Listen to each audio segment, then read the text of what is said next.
Preparing the live stream right now. Usually it starts recording at this moment, but no, this will be fun. This will be a little different than a normal video with a little debate.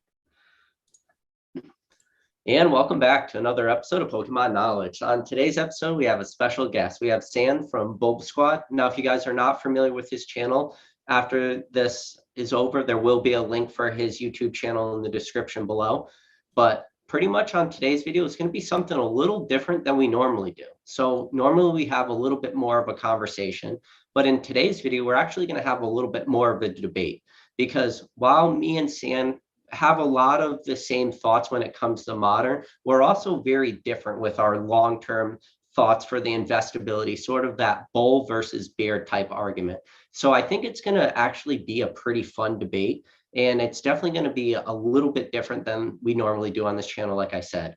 But before we get into any of that, Sam, I just want to give you an opportunity to introduce yourself to everybody out there. And also, first, I want to just say, thank you very much for giving me your time and being willing to come on this channel. I really appreciate it.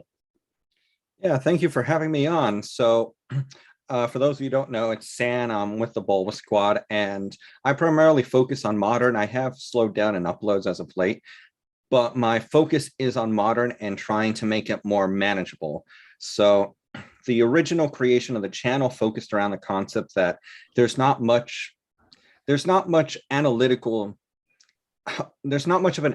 approach to modern. There was a lot of feelings, emotions, what people thought, as opposed to trying to look at the pure raw data and try to draw some reasonable conclusion from it. And so that's where my channel really came from. I actually joined the hobby for the first time. I was never really into Pokemon at all. My exposure to it was through my girlfriend, who did grow up with it.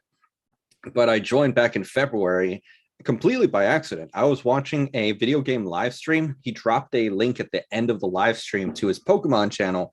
I joined, and it was a pack breaker. From there, I kind of went down the rabbit hole, started learning a lot of stuff, following SM Pratt and all of them, and started growing my knowledge pool. And it was along that path I discovered, you know what, modern needs more insight into it. So I'll go ahead and I'll risk coming out here, even though I know some of these opinions will be very much disliked. And as time went on, I realized that I got a little red pilled on Pokemon.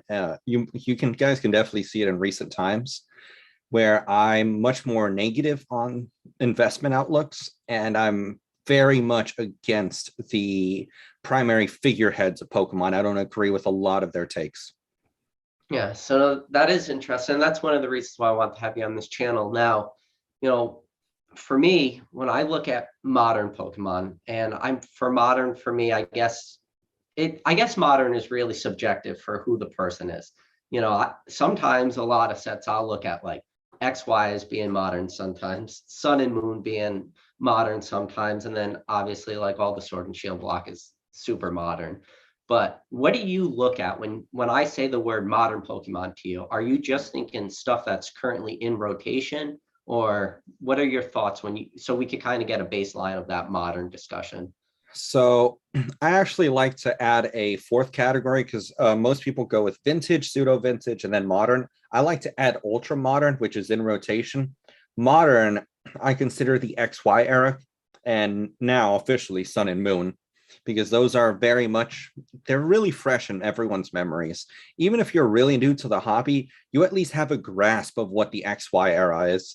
But if I ask you anything about Diamond and Pearl, or even the set what was it, Black and White before X and Y, that feels like a foreign concept. I feel we're getting to the point where XY will very soon be in that same space as Black and White.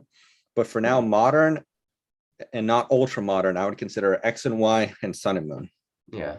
So, what are your thoughts when it comes to like I guess now this will come into a little bit more of that investability conversation. Do you see modern Pokemon being an investable long-term or even short-term asset for a lot of people in this hobby? So for a lot of people, I don't think it's a good idea. I think probably, I would dare say, the majority of people who are investing in modern have no business investing in it, because the amount of work it actually takes to navigate it is far higher than you anticipate. So again, if you look at my channel, not trying to plug it too much or anything, I Mhm. created a spider system. Essentially, I took all of the core aspects of modern and decided, okay, what exactly dictates, is this investable? How can I make this as objective as possible and keep out the emotions that a lot of people put in, where I think this set's awesome. I don't want it to be, I think. It's, this is what I know.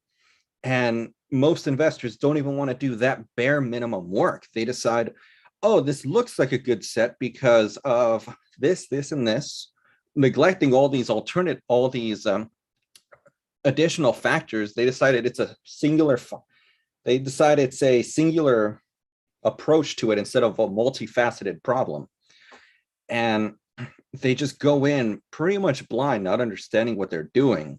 And in my opinion, and a lot of people are not going to like it, I think if you're going to call it investing, like seriously investing, you have to go into it with the mindset that you have to beat the S&P, especially with the what a lot of people don't like to admit is there's a lot of people in the hobby who like to dodge taxes. Honestly, they like to do So, it. so when you say beat the S&P, are you just talking like the average 12.5% turn or 12.5% returns, kind of stuff Yeah. like that? Like 50-year average is what you're looking at? And while I know you're not going to beat it every time, the overall goal should be to try and beat it. Even if you fail, that's okay, fail. But the Oh, goal should still be that, and do what you can. yeah. But see, I could understand how you would look at something like that, but I feel like that would actually be a pretty tough conversation to have for Pokemon, because if you were going to compare Pokemon to the S&P 500, like, I mean, there's a lot of sets in not that distant of the past that really, outperform that big time. Like, once you get out of stuff that's still in rotation, still in print, and as soon as you could literally go back to like the very last set printed that is not currently in rotation. So anything Sword and Shield prior. So even at the end of like the Sun and Moon era, you got Cosmic Eclipse there, Unbroken Bonds, Unified Minds, Celestial Storm. Like there's some pretty big sets right Mhm. there. Yeah, those definitely have returns that beat it. Like I know exactly what you say. The reason I'm skeptical is we're coming out of this ridiculous bull market, and the dust still hasn't settled. People have now seen what happened there and decided, you know what? That happened once, it can happen again. Even if it's on a smaller scale, it means that this, even if let's say the 1,000% or 400% was halved, that's still 200%. But I don't remember who it is. Hopefully he pops up. One of my people in the Discord looked through Pokemon's popularity, and the 2016 spike was just tiny by comparison to the 2020 spike, which was massive. It looked absolutely ridiculous. Yeah. And that told me, so it took, and in my opinion, it was they completely shifted the demand curve because Logan Paul is a completely different demographic. That's what it took for that to happen. What are the odds that happens again on that scale? And a lot of people think, oh, it can happen. I'm a little more skeptical on it. So for that reason, I shifted my approach heavily. See, it's interesting that's what you say, because I look at that and I look at that peak of 2016 where I look at it as, okay, like you had the Pokemon Go boom and all this, but you did have a lot of people stayed with Pokemon out of 2016 at least. And then keep in mind, it was different too, because Pokemon Go was just like the mobile app and the game and everything. It wasn't the TCG. But you had a few people stuck around after 2016. Now, even at 2020 and all the massive flood of people that came in, you're like, I'm not going to say everyone's going to stick around because that would be silly. But even if we had like 5% of all the new, people that enter the hobby in 2020 stick around, that extra 5%, like 5 out of every 100 people, that is a massive, massive amount of people from where we were at in say 2019 to where we're at today. And from what I've seen so far is we have seen a lot of people stick around. And the reason why I say that is because I look at prices, across the hobby. And yeah, where we're seeing like a lot of pullbacks in prices is like just super ultra modern stuff. And this isn't the type of channel where I could tell anybody like, go out and buy all your cards at pre-release at crazy prices, or go out and buy your product on release. No, like, I'm one of those guys that I always preach patience, because I look at Pokemon as being investable for the long term. And part of being investable for the long term is kind of sitting back a little bit, letting sets release, letting another set or two come out, and let demand, slow down a little bit. And then when that happens, when those, and the big R word, the R word that no one likes in this hobby, is the reprint word, right? And to say, wait for that reprint, because eventually it's going to happen. And especially, I would say in the past, sometimes that's hard to predict when the reprints are going to be. But I would say for modern, it's not that hard to predict, because for modern, you kind of could guess, yeah, there's going to be reprints for a lot of the stuff because demand is so heavy. So I look at all that stuff as saying, wait till prices to drop, wait for your Chill and Rain boxes to get to $80. I think even like Fusion Strike, it's selling at 85. I still think that's high. I still think we'll see a little dip in that. But once you get to the points where you feel comfortable, that's where I see like the long-term investability for a lot of this stuff. Yeah, long term. So I got a little black pilled for a bit, trying to understand how exactly you can still make this manageable. And I came down to a final conclusion on how exactly I believe is the singular best way, in my opinion, to do this, which is, I can say pretty confidently that after 2 years, we're out of rotation, just about. Pokemon announces the rotations annually. And as far as I can tell, once it's out of rotation, they don't really reprint at all, like at all, basically. Let's take the entirety of the Sun and Moon era and think about it. Let's say the Sun and Moon base was a full-on reprint. Just say that's what it is. I don't believe it, but let's say that's what it is. You talk about like the ETBs and stuff that recently. Okay. Remember, I think Forbidden Light also got something. But let's say there were 2, maybe 3 sets in the entirety of the Sun and Moon era that did get reprinted. That's, what is it? Like 20 sets? 3 out of the 20, something like that. That's nothing. Like, the odds of that happening are low. Like, yeah, it can happen, but the fact that it was so few out of all of them that got reprinted, to me, that's a negligible risk. So I can look at it and say, out of rotation, the odds of reprint are so low. Why should I really worry? I always make the comparison. It's like driving to work. Yeah, there's a risk I can get into a car crash and many things can happen, but the payoff is I get paid. So in this situation, yes, I can go in and they'll absolutely reprint it. It's possible, but the supply is pretty much finite. Pure attrition is going to kick in sooner, is already kicking in. And the odds of it appreciating at a faster rate are higher than when the supply was technically infinite. I would say that that is true, but you can't just talk about supply, because you got to look at demand, because the demand in 2018, 2019, well, 2019 was starting to pick up. And I feel like that's something people don't talk about enough. We only kind of ever focus on that like small window of time, let's call it like the Logan Paul 2020 timeline, where really Pokemon wasn't on like a downward trajectory going towards that. It was definitely on an upward trajectory. And like anyone that was in the hobby, it was very apparent when you look at like a lot of some of the earlier PSA, more bulky type returns. A lot of those returns were submitted like before the Logan Paul hype. So I wouldn't say that like you could kind of look at it the same way. You have to look at it as the demand and the amount of people joining, because what keeps prices up and what keeps them like being investable in the long term is that demand. And I think we're running into this weird issue, Sam, where for a lot of the Sun and Moon stuff, definitely for the XY stuff, I don't think a lot of people had emotional attachment to it, because it was kind of, you were just going through your ebb and flows of the set release. Like when you think about the end of XY, it was like Breakpoint, you had the breaks, Breakpoint, then like Steam Siege, and then yeah, Evolutions was there, and Evolutions was fun. But then you trickle into like early Sun and Moon stuff. It was kind of boring for a while. When you, with the, first, sorry about that. First 3 sets of Sun and Moon, you got Sun and Moon base, and then you have Guardians Rising, and yeah, these were like playable sets. But then you go into like Burning Shadows, with the exception of the Charizard. Then you go into like a Crimson Invasion, and then Ultra Prism. Like it was a little low at the beginning until like Ultra Prism kicked up. But now I'm seeing people come into these modern sets and they're not looking at those sets the way I just explained to them as boring.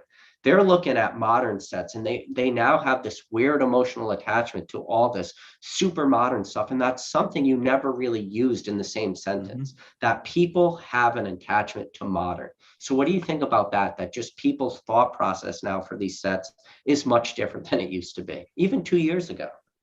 It is absolutely different. And that's something I hadn't considered at all.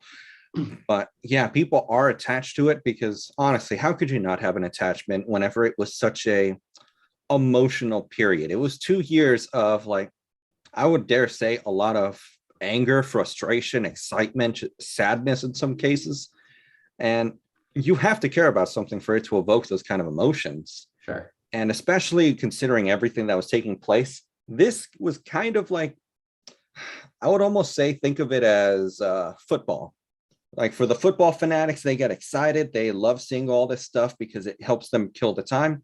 Well, for 2 years, we were locked at home, not really doing anything. And it seemed like every other day something was going on. So people were getting very attached to it, very into it, very emotional. So much so that they almost looked like sports fans. They were like rooting for things to happen, freaking out. I think that's absolutely something that's going to be changing. But my whole reason I like to focus on that supply point is I like to focus on the idea of how quickly I think increasing the odds of it, of increasing the rate of appreciation. That's the main thing I focus on, because I can't pinpoint on demand. That's just something I'm incapable of doing. Maybe someone like Twice Baked Jake can, because he has such a big following at this point. But since supply is something I can get a bigger grasp on as opposed to demand, I like to focus on that aspect. Yeah. So I'm just reading the chat real quick, and there is somebody that had a real interesting comment. I hope I'm saying his name right. It's Nachi. He was talking about how Ultra Prism was reprinted. Now, Ultra Prism is different. Like, it had a reprint kind of after it went out of rotation. It kind of killed prices, but this is the huge caveat to Ultra Prism.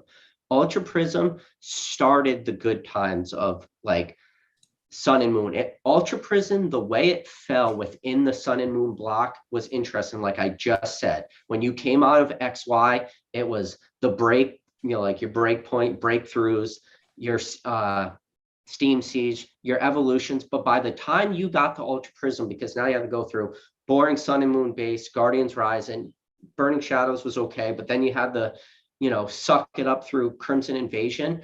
Ultra Prism just fell right there after that super duper low of Crimson Invasion. And now also the thing to remember, Nachi, is that Ultra Prism was before Forbidden Light. And yeah, maybe we look back on Forbidden Light now and think of it as a better set. But in the moment, no one really liked Forbidden Light. That's why Ultra Prism just went up like this, because it was such a demand set. And then you had the playability because of those Prism stars. And it was the first set to ever offer those Prism stars. But then, like, after Forbidden Light, yeah, you went to like Celestial Storm and Lost Thunder. But then Sun and Moon started doing this, right? It started just this trajectory of great sets, because think about after Forbidden Light. You go Celestial Storm, Lost Thunder, Unbroken Bonds, Unified Minds, Cosmic Eclipse, Team Up. There was just the meat of Sun and Moon was after that. So what happened was Ultra Prism had this ton of demand, which jacked up the prices. And then when the reprint came out, it killed a lot of those prices. But like he was saying in his comment, Ultra Prism is still at $300+ today, which is amazing. But it's super subjective because it was the time that it was released. It was a very different thing. It came out of this extreme low, was the best set we had seen in 9 sets, with the exception of, if Burning Shadows, if you want to go after the Charizard, and Evolutions, which everybody was sick of, and they're still sick of it to today. Ultra Prism, I like your comment, but I just can't agree with that. And the fact that Ultra Prism is still selling at $300+ today, and that reprint wasn't able to kill it more than it do, like, is an argument of why Modern is super strong. Like, I know that was a little bit of a tangent, but like I just No, want, I thought I liked the comment, but there's way more of a backstory to Ultra Prism than maybe that comment led on. Yeah, for Ultra Prism, I will add it wasn't actually out of rotation just yet. It was Well, it's getting barely close. within rotation. That Yeah. was when I adjusted my hypothesis. It was specifically because of Ultra Prism, and then it kept getting confirmed by other things happening in tandem with it. And Ultra Prism, I actually did purchase it right after it got the reprint because I realized that was just an overcorrection. One of the things I'm waiting for everything to finally calm down again because I had developed my own little system for trying to predict the reprints because honestly they're not hard to predict. What is it? The amount of time left, the age of the set has an inverse relationship with the price, and that generates the reprint. The older the set becomes, the higher the price has to be to trigger the reprint, as far as I can tell. If it's very new and price is high, it's going to be easy to reprint. But let's say we're at a year and a half and the set is 130, 140, the odds of a reprint in my eyes are negligible. It's very unlikely to happen. That's why I'm currently watching Sword and Shield base, because that is like right at the exact same position as Ultra Prism was. Yeah, no, I think the thing about Sword and Shield base is there is a little bit of disconnect between Sword and Shield, like products. It's just because of how much Sword and Shield is literally in everything. It doesn't matter, collection boxes, doesn't matter, specialty ETBs or whatever. There's a lot of Sun and Moon product out there when it comes to packs. I think that's where you now start to go into like what the meat of my argument is for like Modern, because the meat of my argument is I don't look at sets anymore. When it comes to the investability for Modern, I'm looking at products. I don't really care about like individual sets, if that makes any sense. Like I'm looking at each set and I'm looking at what is the most investable product in that set. And maybe some products could have like awesome promos in it, or booster boxes I feel were not as heavily printed as people might think, or maybe the demand is going to be stronger in certain areas, whether it's like a specialty ETB or whatever. That's how I look at Modern. Because, and the crazy thing is even with how much Modern was bought up in 2020, 2021, I guess very beginning of 2022, you can still look at products and they're still holding strong above MSRP. And the crazy thing about Modern right now is if it was such a bearish thing, you would see a stronger pullback across the board to where things were really crashing. And where I'm seeing a lot of the crashes are prices I think this stuff should be at because it's still being printed, if that makes any sense. Mm-hmm. Yeah, I absolutely get you talking about the individual products. You made a video on it a while back. I also do take that approach. Right now, I'm in the middle of, I generate a spider system. I'm currently covering all of the sets going out of rotation. And then I do an intra-set optimization where I look at all the various products within it, go based off of their intrinsic value, what exactly each set has to offer in regards to aesthetic appeal as sealed. And then I rank them according to that combined with their current prices, if it's a decent purchase at that price. And now when I look at Modern too, and this is where I diverge from Modern versus Vintage, because when I look at Vintage, what really makes me look at Vintage is like the cards in the set. Okay, this card's a nice card. This card's got rarity, it's got scarcity, it's got, all the things I look for. Now, where I shift a little bit with Modern is way more of that sealed product type play, but it's still kind of built into the cards that are in the set, meaning like, I do believe that people are going to want to collect, I don't know, maybe like an Evolving Skies over something like Sword and Shield base or Rebel Clash. But at the same time, you might actually see stronger returns in a Rebel Clash at, say, $130 booster box. And that's assuming there's no reprint, which I think there is a small likelihood there could be a Rebel Clash reprint. But if there's not, you already have people buying a shitload of Evolving Skies in comparison to like a Rebel Clash. Now, at 130, would it be out of the realm of impossible once like the hammer finally comes down and it becomes apparent that there is no reprint for Rebel Clash to be $200 a booster box? Like, I wouldn't throw that out of the realm of like the most imaginary possible scenario that could ever happen. Yeah, you actually kind of are touching on exactly what I'm doing. I'm waiting for the rotation, and then I'm going to swoop in and start buying.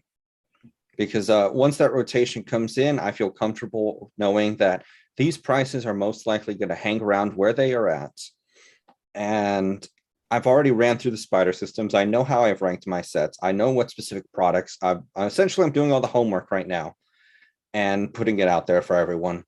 And then as soon as I'm within reach of that rotation, I'm going to start grabbing all the different things that I already judged. Okay, this is superior within this section. This is superior to this, to start optimizing what I can grab.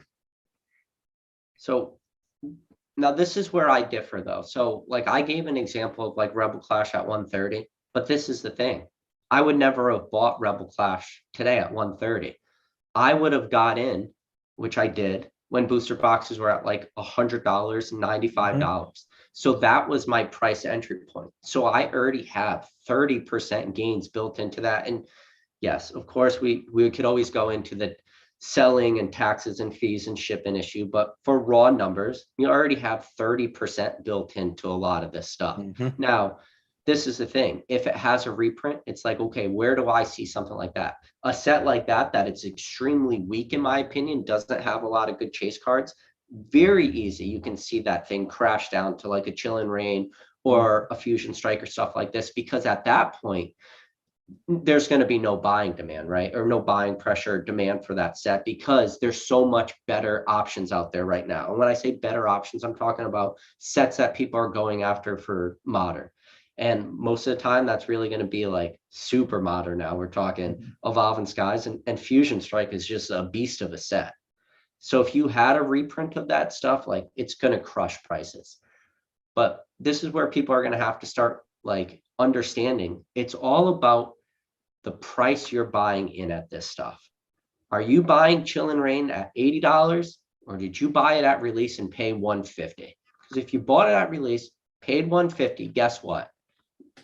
You're the bag holder for everybody out there.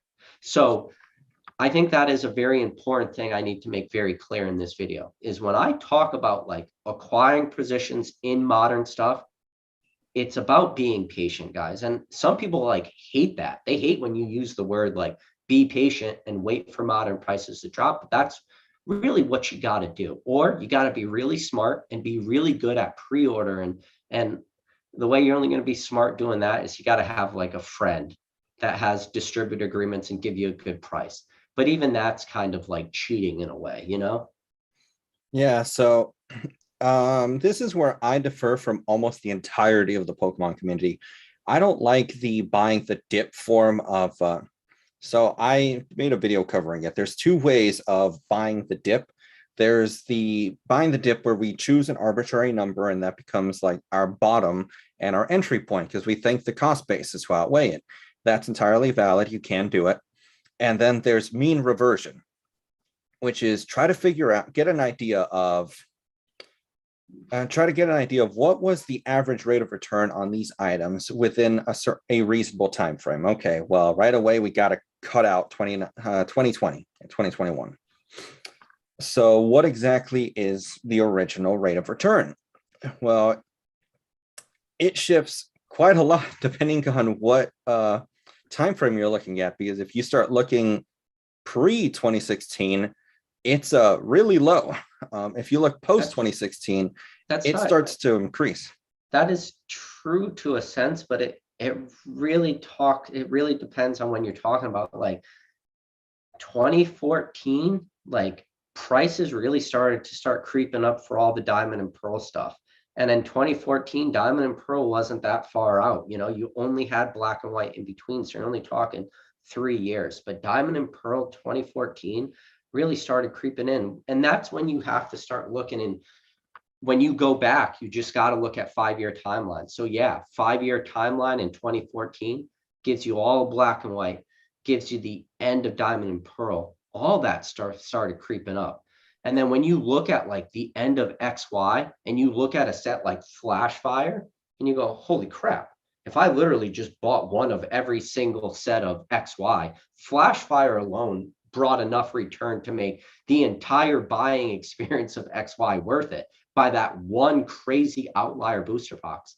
And then when you do, and then if you look at like, you can do that for every time period, you know? If you do it for, okay, if you look and you say, all right, what if I bought just one of every single diamond and pearl booster box? You're like, well, there's some monster sets in diamond and pearl. And then you look at black and white and you go, well, there's a couple sets in black and white that really did good within a 5-year timeline. And then XY, and then for sun and moon's an outlier, because if you bought one of every set of, just one booster box of every set of sun and moon, like you killed it, like you dominated it. But I find that tough to like, that's not really true either. Does that make sense? Like what you're saying? There were sets in all those timelines. Even in 2014, there was a lot of stuff that moved up. Even like going back further than that. So 2014, now you can start going back, like late e-reader stuff, Wizard of the Coast stuff was already in demand. Even like base set stuff was still selling for like premiums. And now we're going into the vintage talk. I don't want to start going too far back, but that stuff in relative to prices, we're still selling at like, you know, $30 a pack for base set for something that was a ton of stuff out there. Yeah, now we're in 2020, people pay $400 a pack. So I don't want to get too far into that, but you know, you can still look at, yeah, I would go too far out, but that's kind of what I'm talking about, is looking at 5-year chunks at wherever you go back. Yeah, so the reason I bring up mean reversion is I want to look at the whatever gains we had within each respective window, apply it to what we're currently in, see if we trying to get at some reasonable window that makes sense with respect to the absolute ridiculousness that was the bull market and then the correction in a lot of respects, to figure out when exactly is going to be one of the better times to buy. Because mean reversion is specifically referring to the idea of, all right, average return is 8%. We've now had 4% for this amount of time. Okay, then if we've had it this many times within this time frame, what are the odds it's now going to increase back to the original, and I can simply write it upwards quickly? That's what mean reversion is with respect to. It's a really, you could absolutely tell me it's an overcomplicated way of looking at Pokemon, and honestly, I'd agree to an extent. Well, the only thing I can't understand with that is once stuff starts to go out of rotation, normally it's normally not at its bottom. It's usually at its top, or not at its top. It's working its way up. Yeah, it's on its way. It's so you. If you were looking at it that way, I feel like you would have a lot of missed opportunities at times you should buy. And I think it's pretty much, I guess it would be oversimplifying, is just look at historic, what do sets do? What is normally like the historic floor for a lot of this stuff? Normally, historic floor is for a really crappy set, $80, for a mediocre set, 90, and for an okay set, like 100. Like, I feel like those are 3 numbers that are pretty simple. Like, with the exception of like Steam Siege, which is an XY set, and Crimson Invasion, which is a Sun and Moon set, like there's not a lot of sets that creeped and hit that $80 unless you want to really start going far, far back when prices to buy booster box from distributor were $69, and then it changes the entire formula of like what's profitable, what's not.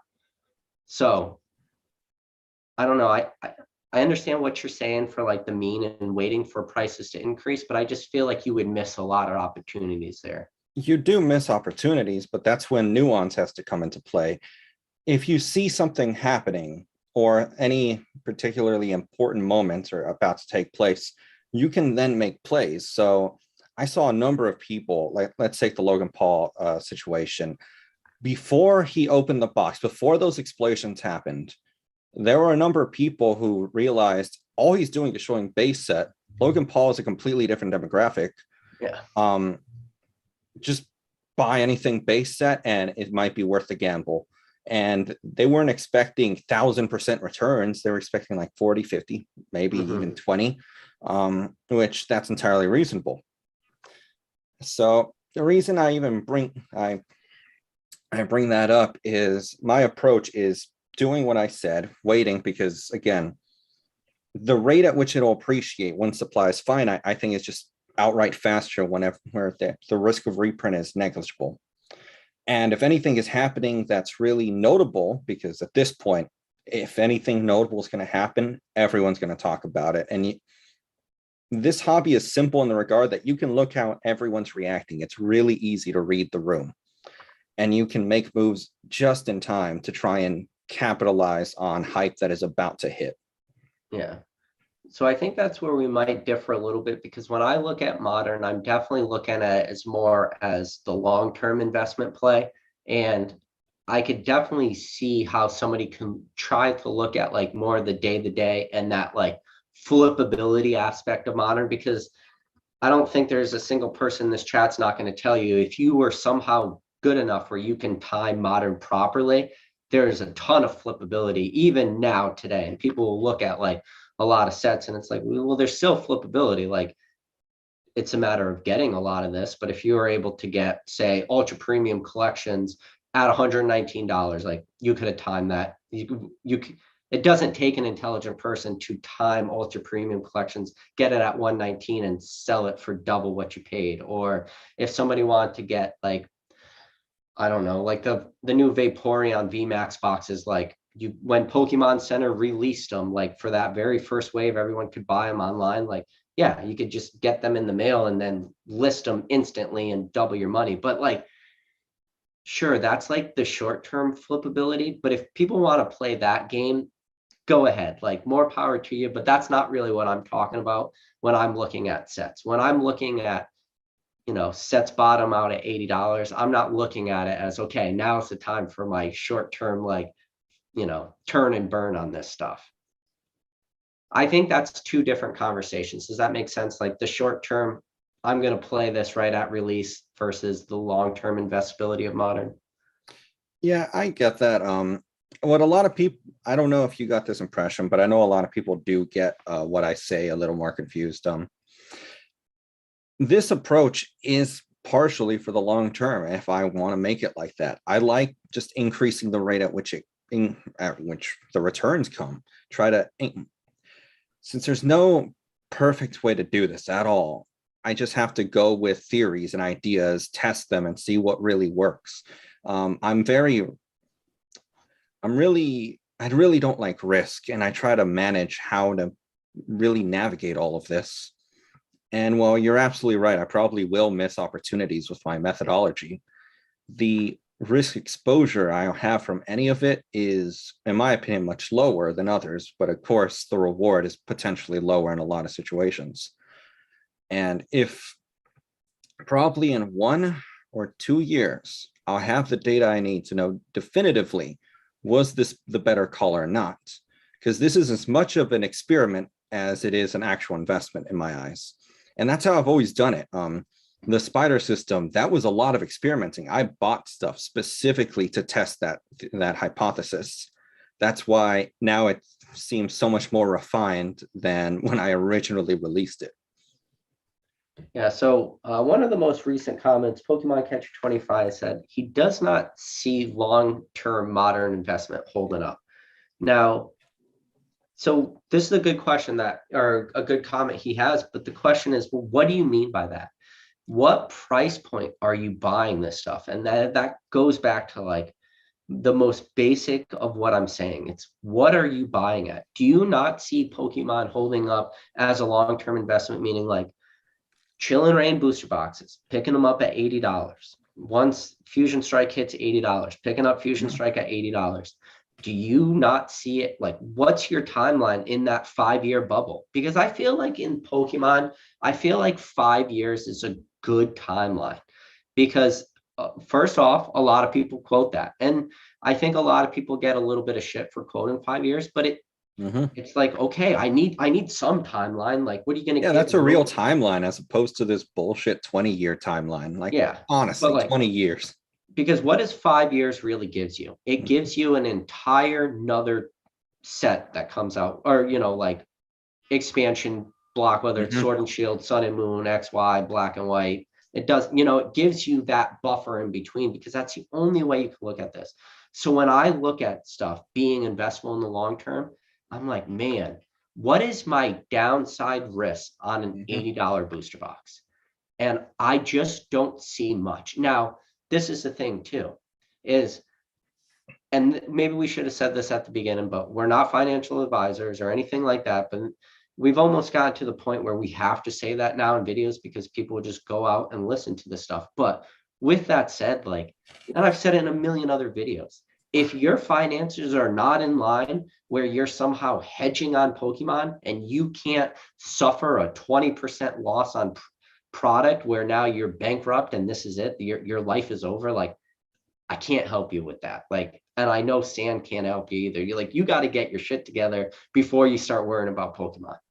But once you get to that point, it's like, you got to start looking at you don't look at anymore, how much money can I make? You got to start looking at is how much money can I lose? And that's why when I look at Modern and some of the real low price points, some of the stuff is at, I'm looking at it as a worst case scenario. What can I lose? And I just don't see much downside for a lot of this stuff. Now, if you want to quote like secondary prices for some of this stuff, it's like, yeah, there's downside all over the place. But that's not the person I'm trying to talk to in this video either. Yeah, I finally figured out the difference between us. Essentially, you and me have similar concepts about the longevity of Modern in regards to investability. We both think, yes, there's absolutely opportunity long term. But where we differ is I see it as opportunity cost is the biggest risk in my eyes. And you see it as what is my downside in terms of dollar lost. Like at 80, let's say $83, there's really not much lower it'll go. Versus, let's say I enter at 120, it could absolutely go a fair bit lower than that. And that's specifically one of the big things I think you're looking at. That's, I think, the biggest difference in between our two approaches. But with respect to what I was saying, if that's how you feel about Modern, either don't touch it, A, or B, if you do decide you want to touch it, it's just me giving it a fancy name, the percentage milestones. Just set a percentage you want to gain off of it and sell as you hit them. Yeah. You're going to be hedging your risk. You don't exactly have to worry all that much, because let's say you put a 20% increase on it, posts all of your shipping fees, tax, all that. That's still going to be like sold in a year, and let's say 2 years. Like, it's not that active. And for whatever reason, when I say percentage milestones, people think I mean like flipping in a couple months. But to gain actually 10% in Pokemon within a normal time, that's usually a fair bit of time. That's like 6 months to a year, if that, if you get 10%. So that's what I'd say to that person. And like, I want to kind of like touch base on kind of what Swami's saying in the chat. So pretty much what Swami was saying was, in 4 years, he thinks he could still pick up Battle Style, or Fusion Strike for $110. All right, I want to read exactly. I'll pick up Fusion Strike in 4 years for $100 less. It starts to move sooner. Then I'll buy at 110 whenever that happens, unless it's still in rotation. So sure, the short term, like still in rotation, it's all about when this stuff stops being printed. And like, that's my argument. But like a 4-year timeline for some of this stuff, like what? So like, to Swami out there, like, what are you looking at? What are you comparing it to in the end? And I'm going to literally give you the entire history of this hobby in a 4-year timeline. Like, what set are you comparing it to? And if you are comparing it to a set, how far back in time do you have to go? Because when you talk about 4 years right now, that brings you to like the middle of XY. Like, there are no XY booster boxes anymore that sell for $110. Like 4 years later, like the very last one holding on by its shoestrings to $100 was Steam Siege. But even that eventually got left in the dust. And now Steam Siege is like well over $200. So what are you comparing this to? Like, I think that's the argument that a lot of people are going to say, which is like a counter to my argument is, well, you can't just quote literally every single set that Pokemon has ever created in the history of the hobby. You're not allowed to do that. You only are allowed to talk about like what's being printed right now today, like that you can buy from distributors. Like, I just find it hard to believe that when this stuff is no longer available at distributors, that you're still going to be able to now go on the secondary market and pick up Fusion Strike for $110. I just find that very hard to believe. I don't care how much supply is out there, because now you're starting to really think that this supply is being held way more in private than anywhere else, if that makes sense. Does that make, am I making sense? Like, there's no baseline to compare that to. Yeah, it definitely makes sense. So part of the difficulty and the reason I have to make this my approach of theory at all is kind of what Swami kind of brought it to mind. So he said, I purchased every set starting from 2014, and none of those booster boxes moved in price until 2020. That's not true, Swami. You bought Flashfire, and you're telling me that didn't increase in price? That's a lie. That's a lie. Flashfire dominated before. That's a $3,000 booster box. You're going to tell me all 3,000? That's not true. So that's not true at all. And hold on, I gotta talk about this. So 2014 to 2020, there was a ton of booster boxes that increased in price. Like XY base, forget about it, man. XY base that price is so far out. Like Phantom Forces went crazy in price. Flashfire is nuts. Like, if you bought one of every booster box from 2014, bringing you into 2020, even Sun and Moon block stuff well, I guess that's now going to the end, but there was a rapid price increase from when you go from, God, let me think. When you go from, it just goes pretty much from the end of Sun and Moon. Like, all those sets started to increase in price very quickly. Like, you couldn't go back on a lot of these sets. Like Forbidden Light, you couldn't really go back. Celestial Storm, you couldn't go back and pick these things up for cheaper.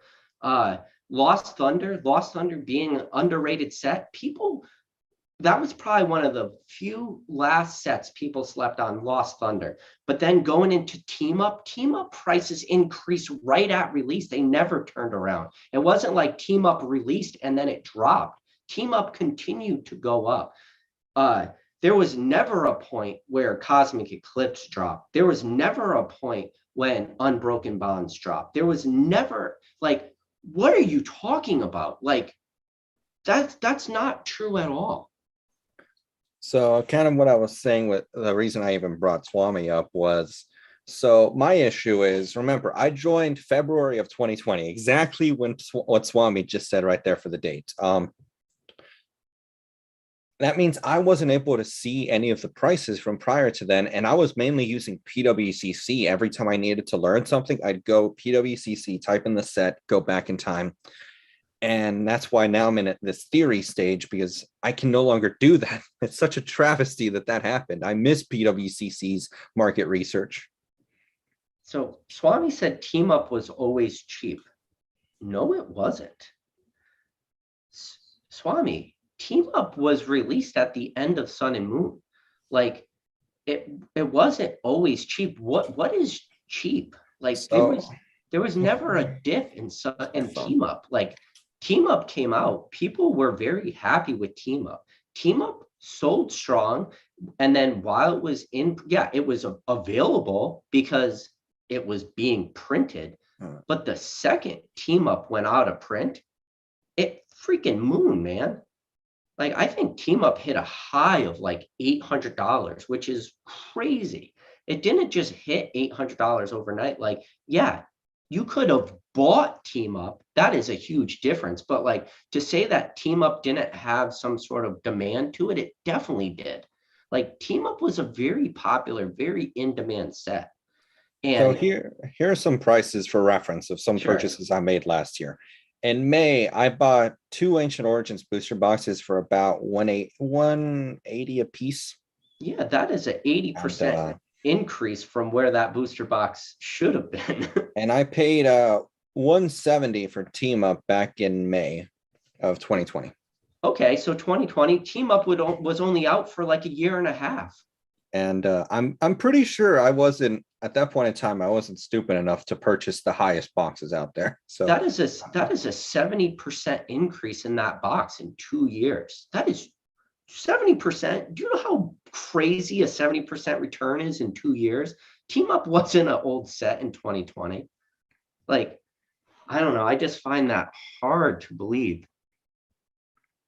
Swami said anything before March 2020 was cheap. Yeah.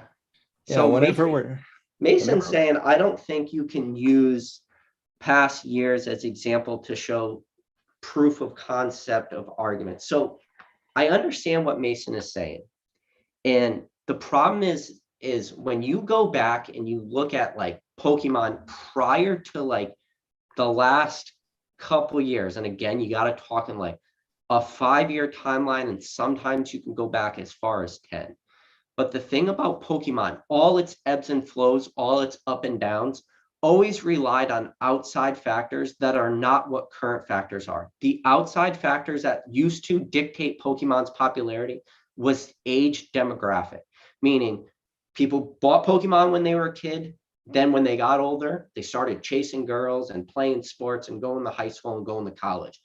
That was a different scenario. People grew out of Pokemon.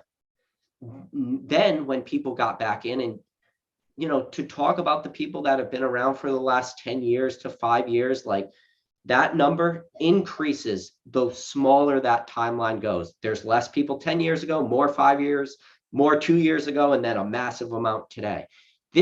It changes. The demographic changes because of age now. So it's really hard to not use most recent timeline, because when you think about it, when you're younger, you're relying on your parents to buy the stuff. When you get older, you're now in your income earning years. Your disposable income is much different. And when your disposable income becomes much larger and you're in this hobby, it doesn't take a lot of people in this hobby to extremely influence this market. The Pokemon market, especially when it comes to modern, is very easily manipulated. Like it really actually doesn't take a lot of money to manipulate this market. But when you have this stronger buying pressure, it changes it. So like Mason's saying, you can't use recent years. It's like, what do you use then? Are we going back in time and comparing booster box prices to when our age demographic didn't have money? It's just such a hard thing to do. Does that make sense? Yeah. Oh man, Swami, you have an even longer timeline than me. I thought my 2 years was pushing it. You went ahead and doubled and one up me. So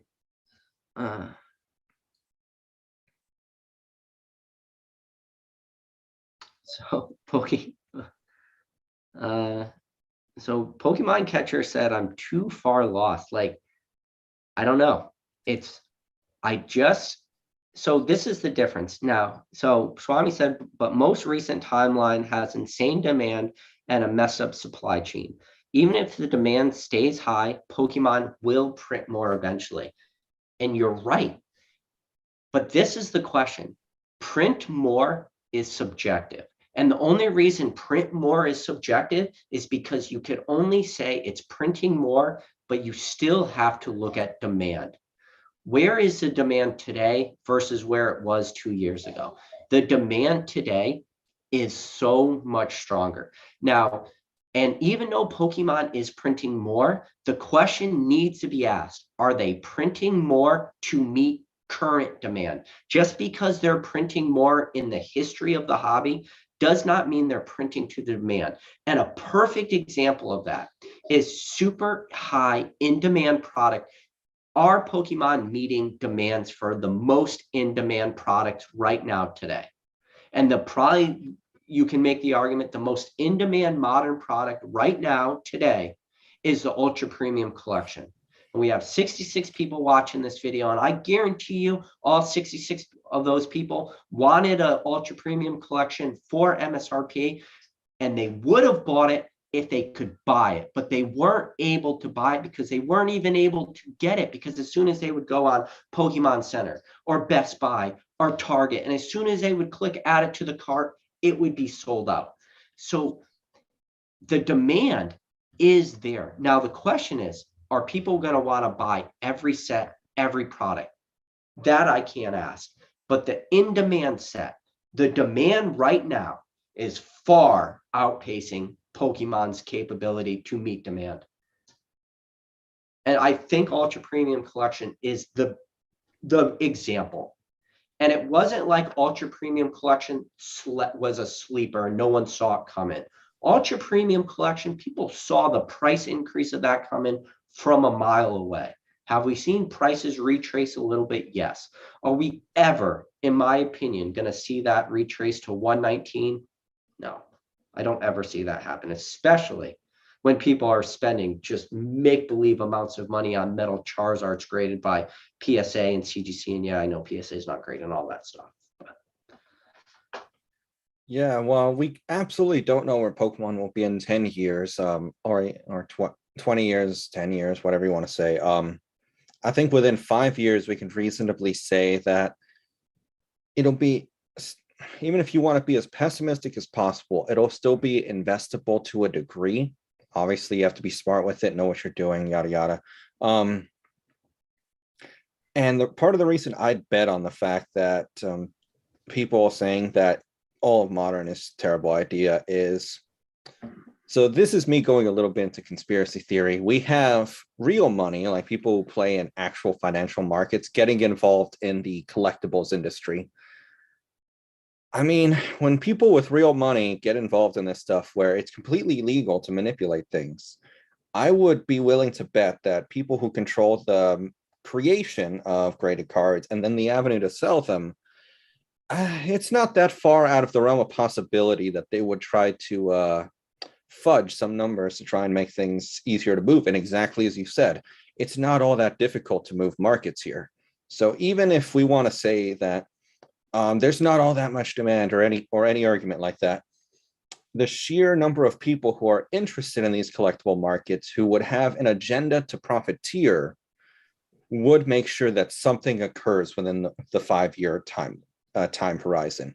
10 years, I can't say anything about that, but 5 years, I feel confident that there would probably be some form of action taken if things were not moving.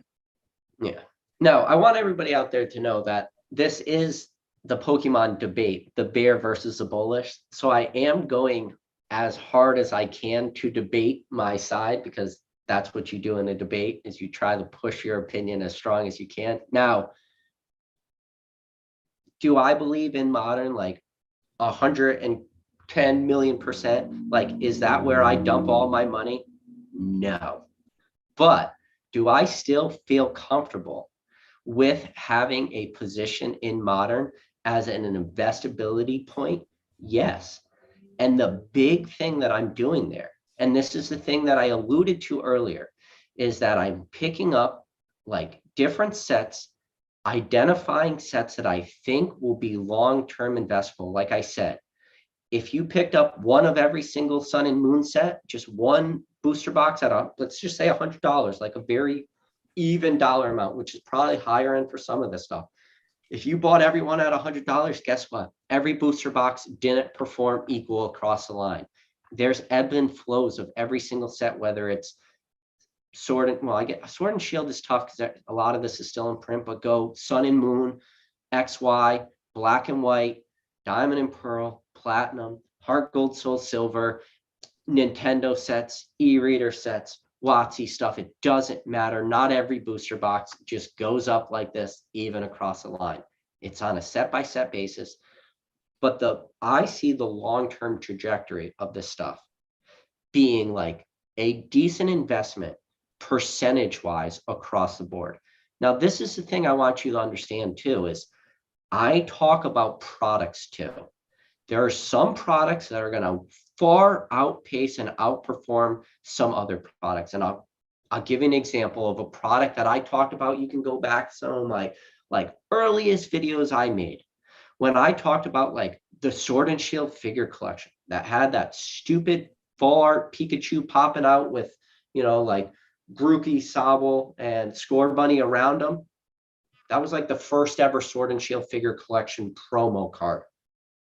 I said, this card's going to do good. Like, that was a $20 box. It's selling for like $80 now. There was some, but if you want to break down and sell the packs individually, like, you would have lost money, It's, everything is subjective. Like, that's the thing too about Modern. It's not across the board like black and white. Oh man, you finally got Jake to cave in. Modern is better than Vintage. You know why? Vintage is pretty boring, and if you're gonna put money into something that's really slow like that, just put it into the stock market. Well, It's old.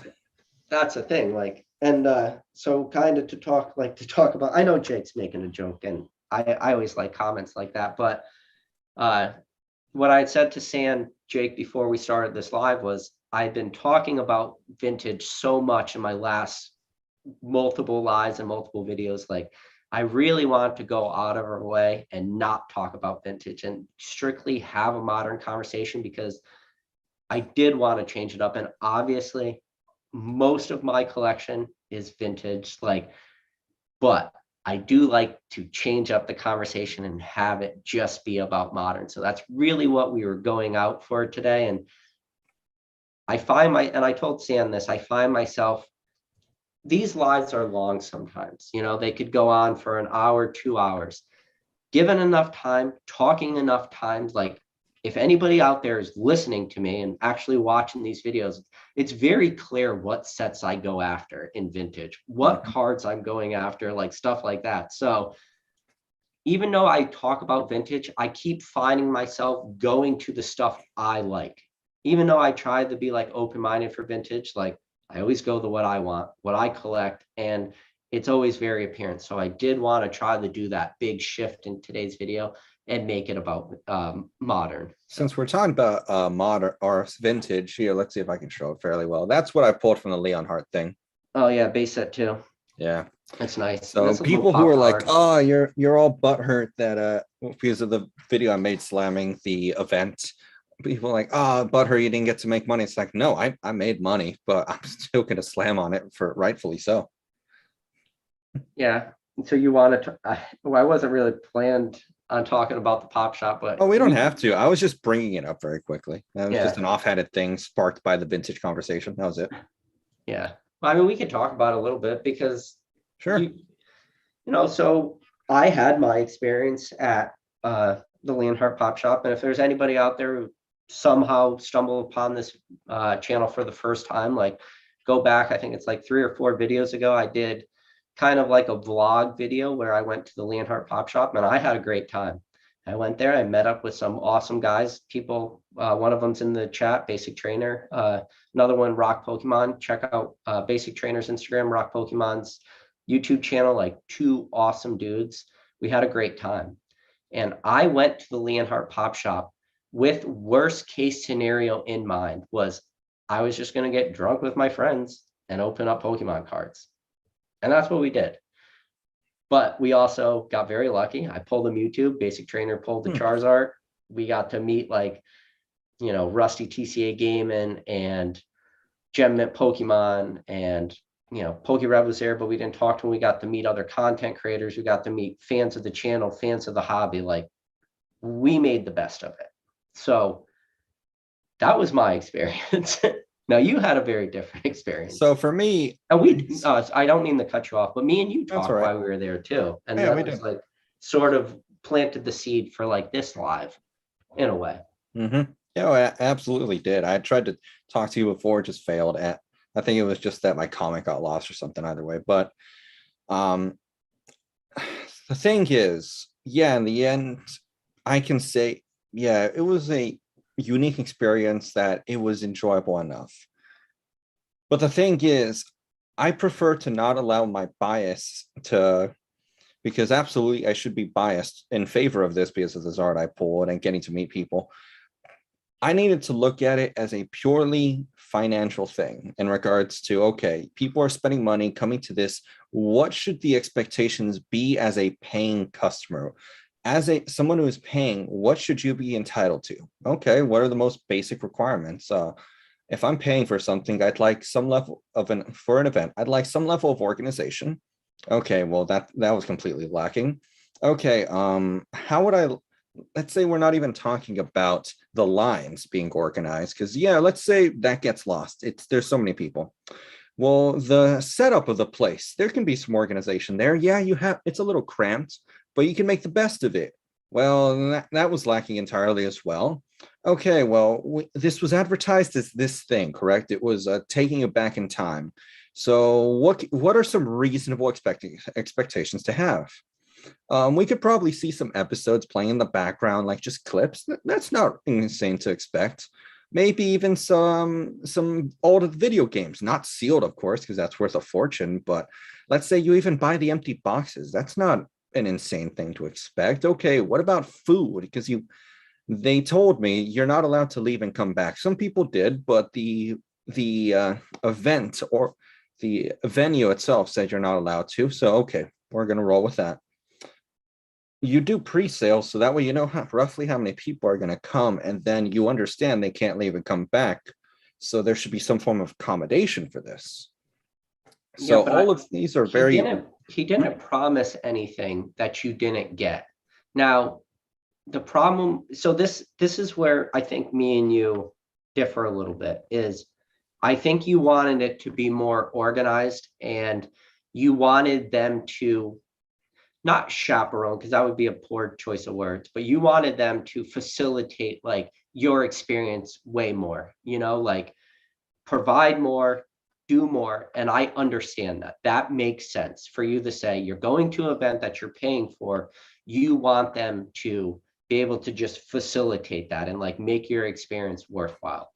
Now, the only point is that I differ from you there is I already foresaw all that poor stuff happening, where I was like, okay, I need to reach out to Basic Trainer and Rock Pokemon, and we need to be our own party planners for this event. We need to make sure that we're preparing for the worst case scenario, because we're not going to put it into their hands for them to have a great event. We're going to put it into our hands because I trust Basic Trainer, and I trust Rock Pokemon way more than some event organizer. And I think, but I understand what you're saying, is you wanted them to do their job better, but I was already prepared for them to not do it well.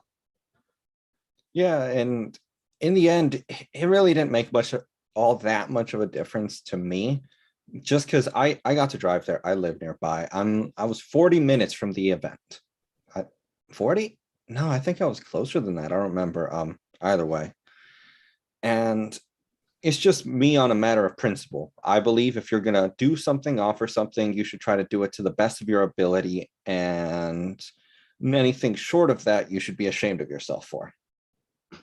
It's why that's absolutely something I believe. That's why, for perfect reference, one spider system video I produced takes me about 4 hours of research to create. And it'll be me going, okay, I fill it out, then I go, okay, does any of this not make sense? And I'll come at it and attack it myself personally. And many things I create, I'll think of the topic, I attack it personally, and see where can I fix it? Where's the weakness in this? Where does it not make sense? Until I come out with something that is hopefully coherent enough that I can effectively deliver to the audience in a way that respects their time and whatever, let's say, effort they put into learning what I'm giving them. And that's the same. I believe that's a common courtesy that any and all people should give one another, especially when money is involved. No, and I agree with you, but I feel that the problem with that is that Leonhart wanted to make it so people could afford to go there, and he wanted to open it to a large majority of people. I think what it just boiled down to was the ticket prices needed to be more money and less tickets sold. Mm-hmm. Because if it was a matter of the event costs X amount of dollars, photographers, event staff, janitorial, you name it, whatever it goes into renting out an event. But this is a problem that somebody out there would see the ticket prices and be like, this isn't an average everyday man pop-up shop. I think what people just want is they see Leonhart pop-up shop. He's donating $500,000 worth of product, and people are just selfish. They want it to be free. They want the event to be free. They want the pack to be free. They want all the backbone, all the video cameras, all the live stream, all the equipment. They just want it free. And that's just not how the world works. I'm sorry, it's not. Like that's not the world. That's not the world we live in. Shit's not free. Yeah. Just like when I told people PSA was charging for people to grade their cards, people were surprised by that. Listen, been in this hobby for a long time. There's never it will be a cold day in hell the day PSA starts grading cards for free. Like that's never going to happen. Sorry. And yeah, I absolutely agree with just what you were saying. The individual did have to make it enjoyable at the end of the day. I honestly lost my entire train of thought because I saw Pokenomics or Jake's comments earlier. Where was it? Leonhart pop-up shop better than Korean Yu-Gi-Oh, better than modern Pokemon, better than vintage Pokemon. I just lost my train of thought from that. Is Jake the one who's been chilling Korean Pokemon all this time? Or Yu-Gi-Oh, yeah. Oh, okay. I've been trying to track whoever that was down. Now I know. Yeah, Korean Yu-Gi-Oh's they're pretty, and they're a pretty cheap way of collecting stuff for fun. I'm currently very off topic. I'm currently collecting the little gold cards because they're cheap and I think they're nice. I'm looking at I don't know if you know anything about Yu-Gi-Oh. The OCG Japanese cards is something I'm looking at. They're like super old, kind of like a card ass for Pokemon, I think. Yeah, so Oidina Lee Banks said, but he basically said it was going to be $3.99 a pack. And you're right. Leonhart did say that in a very, very, very, very early on video. And he was probably wrong in doing that but this is the problem. And I've run into this on my channel too.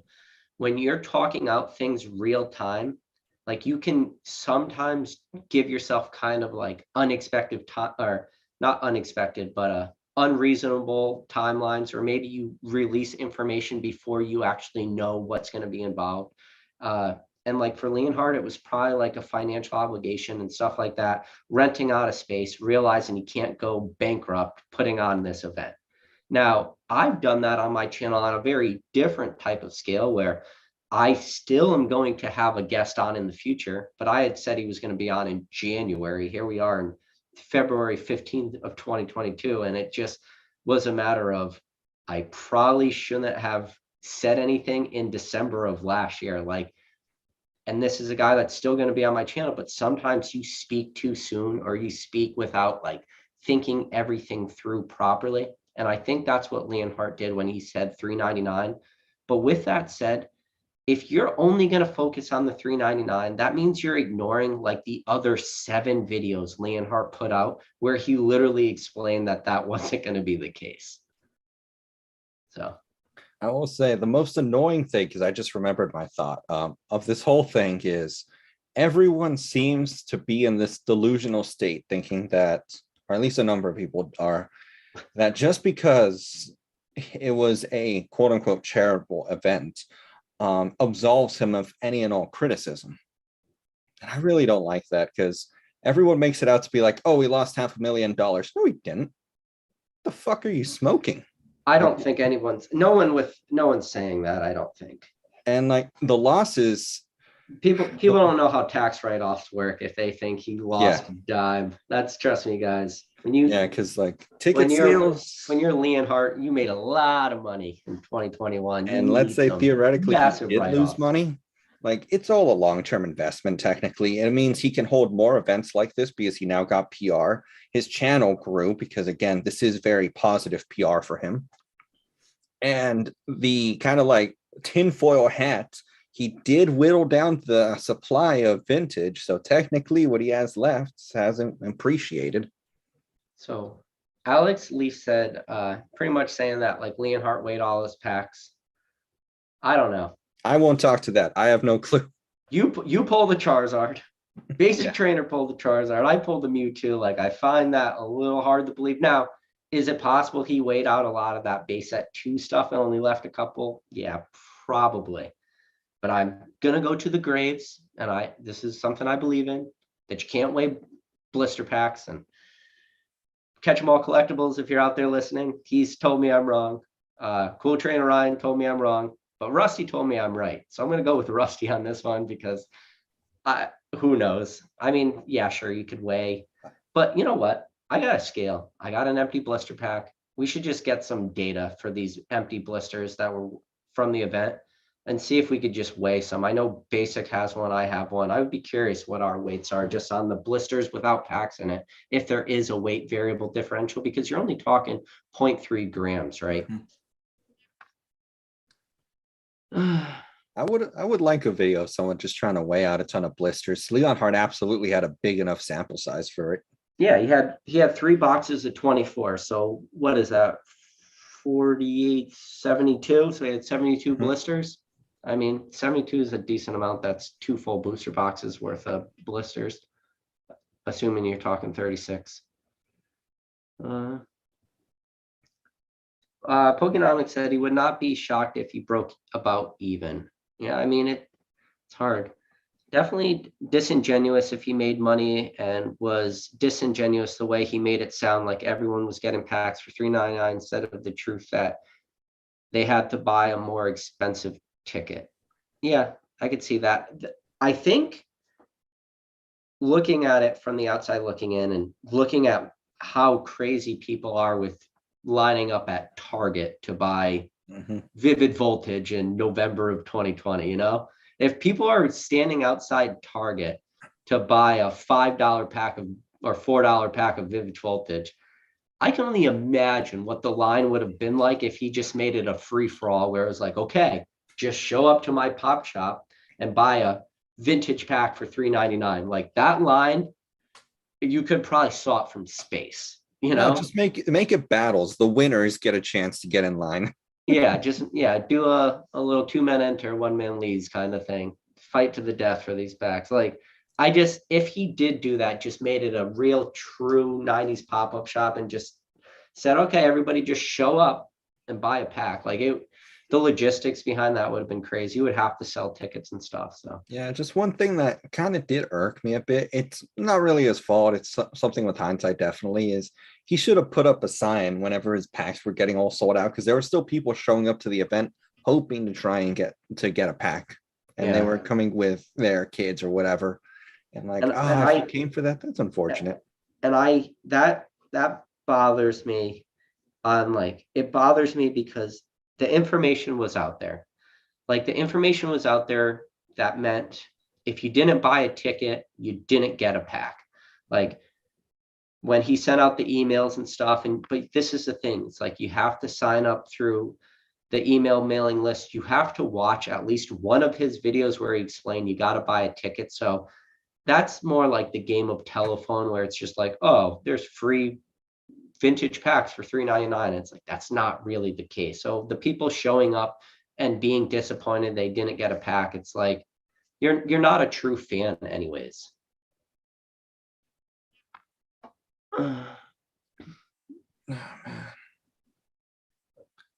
Let's see. I was meaning to ask, what do you think about what's your take on Pokemon making the cards flashy and flashier? The reason that came to mind is I saw Jake here, and Jake has a hypothesis that as cards get flashier and flashier, it's going to have a negative effect where some of the less flashy cards might start getting overshadowed. And to an extent, you could argue that that's happening right now with Brilliant Stars, and we're already on track to things like that happening. Yeah, I would say you could already start to see a little bit of that. Like, I would definitely say the future, a good direction Pokemon is moving, is that alternative art, especially when it comes to modern. And you look at like Fusion Strike, there's a couple alternative art cards. When you look at just the pull rates, how many packs you have to open to get lucky enough to pull one of these alternative arts, and then you look at the price for that card, it's like nothing, Now, this is the conversation people have been having forever, though. It's that conversation of, well, where's Pokemon going to go next? How can they top this? People were talking about that for it seems like every set people say that.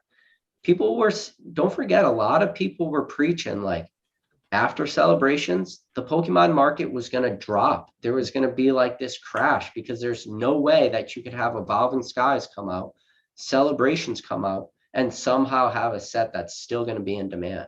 And look at, here we are in February 2022, we got Brilliant Stars to look forward to. Brilliant Stars is a freaking monster Charizard set. But now what are we doing? We're having the same conversation. We're saying, where the hell can Pokemon go from here? It's, I don't know. To say that Pokemon is making too many nice cards, I mean, it's subjective, right? I don't know. What do you think? I'm just playing, dude. I'm just watching, seeing what's going to happen with the prices out of curiosity, because the number one that we can definitely start using kind of as a forerunner would be the Rainbow Rare Pikachu, because that is the most obvious one that it's happening to, where we have the Rainbow Rare, which, let's be honest, it was cool when it came out. Then we got the Black and Gold one, and then we got a character rare and the character super rare or whatever. So it's just, I'm waiting, seeing what happens there, because if what everyone theorizes is correct, well, then that price is going to drop and the volume of sales is going to drop. If it doesn't, over the span of, let's say over the span of 6 months to a year, well, then I would believe that the theory is wrong. And then we don't have as much to worry about, but then got to break it down even further. And it goes down a rabbit hole of, oh, is it because it was a strong Pokemon? Does this apply to everything? Yada, yada. That could change the way some of these like theories are thrown out there with modern product too, is because if you're talking like Pokemon is going to start to print way more because now they have the printer capabilities up and running, they could actually like meet the demand, and vice versa at the same exact time, like the amount of people, the demand in the hobby also starts to wane. So you have like two things happen. Pokemon's printing way more and then the demand drops off. There could be a chance that sets in the future have a ton of supply.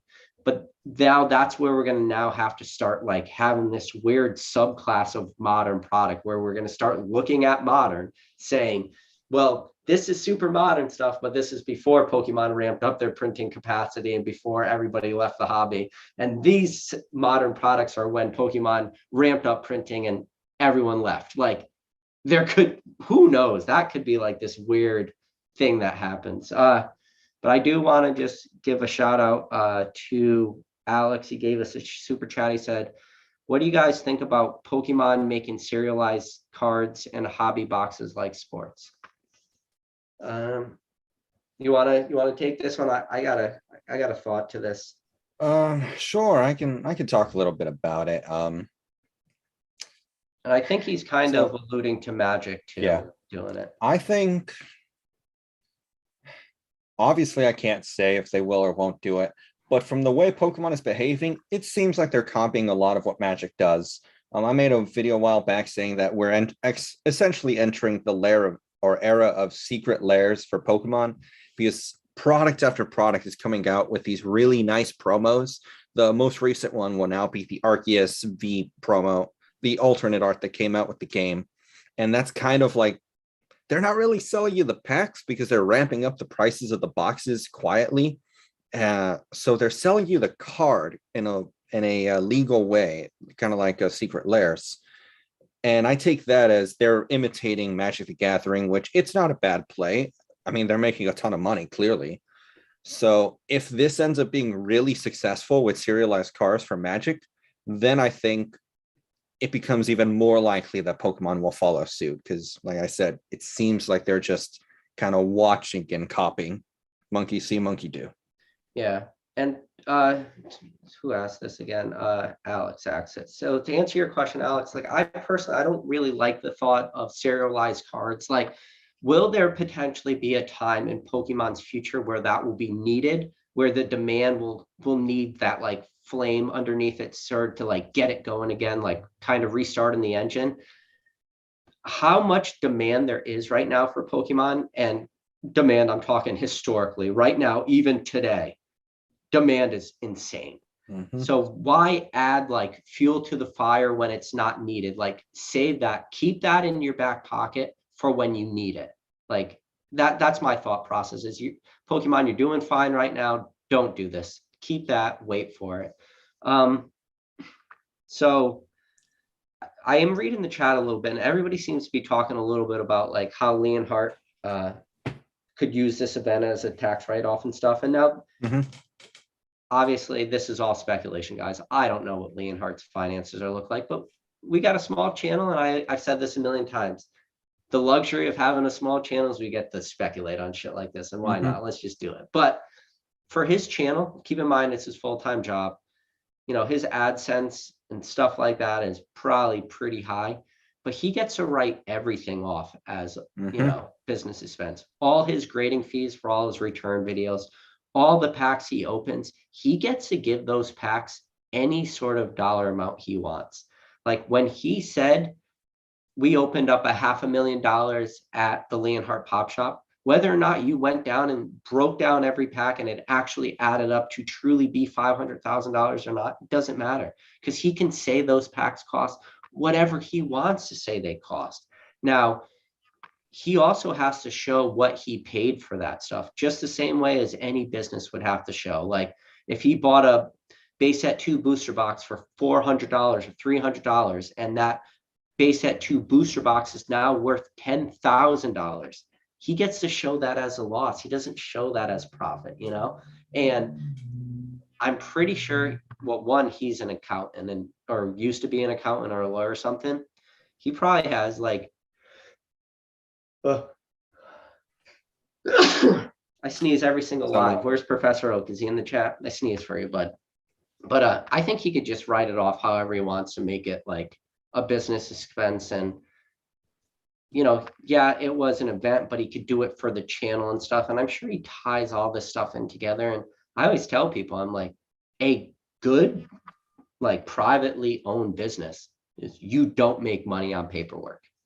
Like on paper, you never make money. Now, in reality, whether you make money or not is a different thing. But on paperwork, you should always be losing money. And that's just my opinion. What do you think about that the whole tax write-off thing on something like the Leonhart Pop Shop?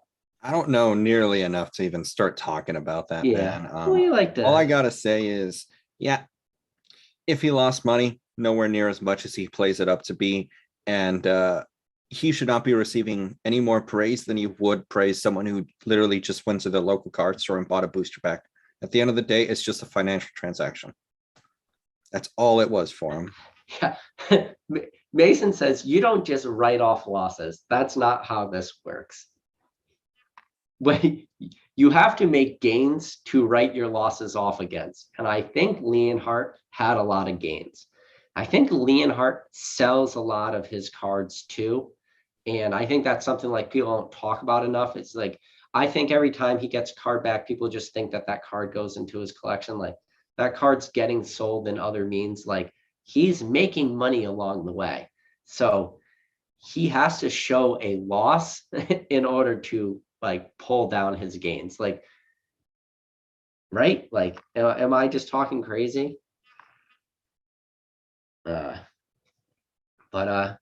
So San, I appreciate you coming on the channel, but I did tell you before we started that I want to be respectful of your time. So I don't know if you're having fun, if you want to keep going or. I'm having fun. I was thinking of going until 10 because I think that's how long my stamina will last. Is that 25 minutes from now? I don't know. Yeah, 25 minutes. Okay. For me, it's 9:35 right now. Remember, I'm an hour behind you. I forgot that you're EST. No. What can we talk about? So Chew and Annie said Leonhart is the Rick Ross of Pokemon. This is the thing too, is no one really knows how much money these guys are really making through YouTube and ad deals and stuff. And, what are their personal collections really looking like? How are they liquidating that collection? Are they only ever buying stuff like, because you got to keep in mind, channels like that are built for that pack opening experience. Once those packs are open, like that's it. And sure, you could do the graded card return, but what do you do now? Like, as a Leonhart, what do you do with all these, base set first edition cards? Or in his case, like the thing that I'm probably most jealous about of anything in the hobby is how he was able to get those like nice, pristine Nintendo, like factory sealed, Crystal Guardians and all these, commons, uncommons, rares, reverse holos, gold star sets he got right from the factory. Like, what do you do with those after you showcase them once? You just stick them away in your closet? It's like, no, you probably are selling some of this stuff graded. And, you were talking all the stuff he's opening is pack fresh. Is it all PSA 10s? No, but we've seen his returns. A lot of it is near mint stuff out. So there's a lot of money there. His return videos he does, and he has pulled away a little bit. He's not doing the PSA returns as much. Now he's doing a lot more like the BGS returns. But those videos, we're talking tens of thousands of dollars worth of returns, especially when he was doing some of these like more recent first edition gold star type, combination sets. You have like some base set first edition, some gold stars, like big money there. So now I want to bring something up because I always see this question as a meme, but has anybody ever seen somebody win Leonhart's giveaways? Like honestly, have we ever heard of one?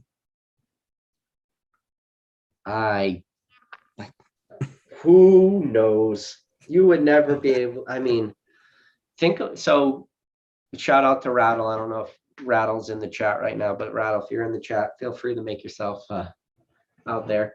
But Rattle did all the breakdown of like Fahim, like one of the more major recent YouTube scammers where he was doing the $10,000 giveaway, and they were able to break down every one of his fake giveaways, and they broke it all the way down to like a fake $100 giveaway. Like I don't even do giveaways on this channel, except we did give away some stuff on, I think Basic Trainer mailed out some stuff, but like it took him a lot of work to break down somebody like him who only had like say 10,000 subscribers and a couple hundred comments. Now imagine having to like do that against a Leonhart, going through his YouTube comment section, and then I don't even think he like says who wins it either. So does he? I don't know. Is it like in the descriptions of his videos? No, I've never seen it, but I just want to respond to Pokemon Breeder Backs. He's speculating on how much Leonhart makes by views and videos. For reference, I'm pretty sure the ratio we make money is about $8 per 1,000 views. Does that sound right to you, Pokeknowledge? Because that's about the rate I was getting. Yeah, so mine has gone way up because I do, yeah, my click-through rate is way more because of like the lives, meaning people are going back and watching the same video twice. But revenue, yeah, so my playback is 828 per 1,000 views. So I'm assuming his is way more. He's probably in like a YouTube partnership program. So his YouTube partnership program thing he's in has an even higher rate. So he's probably making like $10 to $15 per 1,000 views. If I mean, it's a substantial amount of money. Yeah. Giveaways, those I've never liked them because I don't like the idea of artificially boosting the channel. It took me forever to figure out how to do mine. Literally telling people don't subscribe, just like and leave a comment. That's it. Don't subscribe. Yeah. And oh yeah, speaking of which, smash that like button. Mason, I'm talking to you. Mason Berry, smash that like button.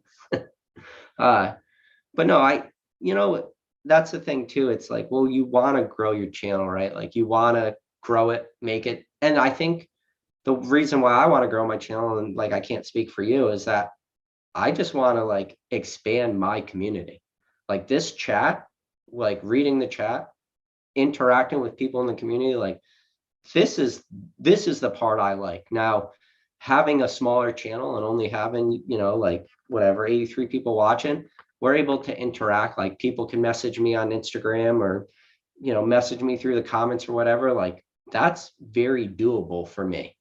Now, for a guy like him, a Leonhart or stuff, like I couldn't even imagine like the logistics of getting 2,000 plus comments on every single video, Like, do you ever have a video that goes like, and this is for your channel, right? Goes let's call it semi-viral. So we're talking opposed to a Leonhart. I mean, it's probably hard to keep up with some of the comments on those videos. They're like, holy crap, this is a little overwhelming. Like, imagine every single video gets 2,000 comments. Yeah. It could be daunting. I think my biggest video was like 11 or 12K, and that was it. I don't know. Leonhardt's is kind of on the way to beating that. It seems like people like when I allow myself to be as disagreeable as I naturally am on screen. I don't know what it is. The videos that have gotten the most views for me is whenever I don't hold anything back and I go in on whatever I feel like going in on. So we talked about it a little bit. I'm considering doing the reaction to Rudy's latest video and just going in on it because I'm sorry, Papa Rudy, you're an idiot. Like when it comes to Pokemon, the dude just has so much money that it's just funny money at this point for him, and he doesn't have to be smart about it. He himself has told me this when I've talked to him as a patron, where he's like, it's not worth my time, man, to figure this out. Just buy. Yeah. $5 increase. That's like $250,000 of money I can make selling to the patrons. Yeah. Well, he's in a different boat because he has that stream, right? Like for a lot of people, like let's just say you have a ton of modern product right now that you want to liquidate, or a ton of vintage product or stuff. Like there are avenues for you to do it, but you have to really look at each one of those products. You have to look at dollar, prices, cost, averages, stuff like that. You really have to like think hard about what you're selling and how you're selling it. He could just do one email out to his Patreons and be like, I got this much battle styles for fucking $100 booster box. God, the amount of idiots in his Patreon who they buy stuff and then afterwards they're like, hey guys, is this a good buy? Yeah, I saw him selling some like chilling. I was in his Patreon for a little while, but I never bought anything. But he was selling like Chillin' Rain booster boxes at 120. And it was like, who's buying this? Like, you would think that Rudy's like Patreon is a little bit more educated than the average buyer, but yet he was selling out of, Chillin' Rain at 120 at release. And it's like, who's buying this? Unless they really wanted it to open. But now, Sam, this is the thing. This is the modern argument, back to like the debate, is modern is only investable if you're keeping it sealed in the long term for a lot of this stuff, in my opinion.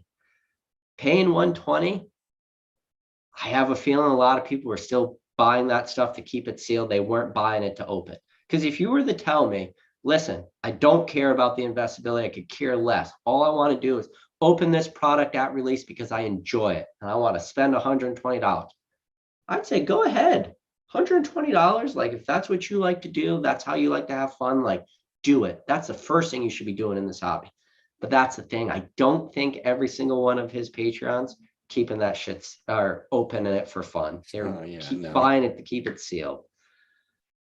Man, Swami and Mason are in here instigating with MetaZoo. Yeah, we have a note. We just missed the MetaZoo. We were allowed to talk about it until 9:45 your time, 10:45 my time. just missed it. Yeah, I like tried to wipe that from my memory. I just don't care enough about it, honestly. Yeah, I think I've now made MetaZoo my stance pretty strong, and I don't know. The MetaZoo guy doesn't want. I don't know. I don't want to do it again because once you get me going on MetaZoo, it's like flipping a light switch and there's no turning back. Oh yeah. So SGR7 said, is that, how do you say that? Sarge 7th? I'm looking at E Skies and that set is loaded. Above and Skies and Hidden Fates is going to be the future. Depends how you look at that, bud. If you want to look at Evolving Skies as being a sealed play, like maybe, are you buying all these singles? I think a lot of these singles could still see some huge price retraces in the future. Hidden Fates, again, are you looking at it as a sealed product play? Because I think like maybe you do okay there if you're picking it up at MSRP, and Hidden Fates isn't really in print anymore. Like you're picking it up at MSRP, you're doing way better than everybody else at this point. Now, are you picking up Hidden Fates singles? Like, who knows what the long term, like, yeah, Jake talks about like the baby shinings and stuff from Hidden Fates, and like I can see that, like, but you're talking about a lot of work for some of this stuff. You're going to be grinding a couple bucks a card in the near term, because Hidden Fates, there's a lot of product out there, especially when it comes to singles. Now, if you're willing to do that legwork in the future, something like Jake from Pokenomics said, like buying baby shinings for $1, $2 a piece and hoping they go up to like 6, 7, like, dude, you can do that.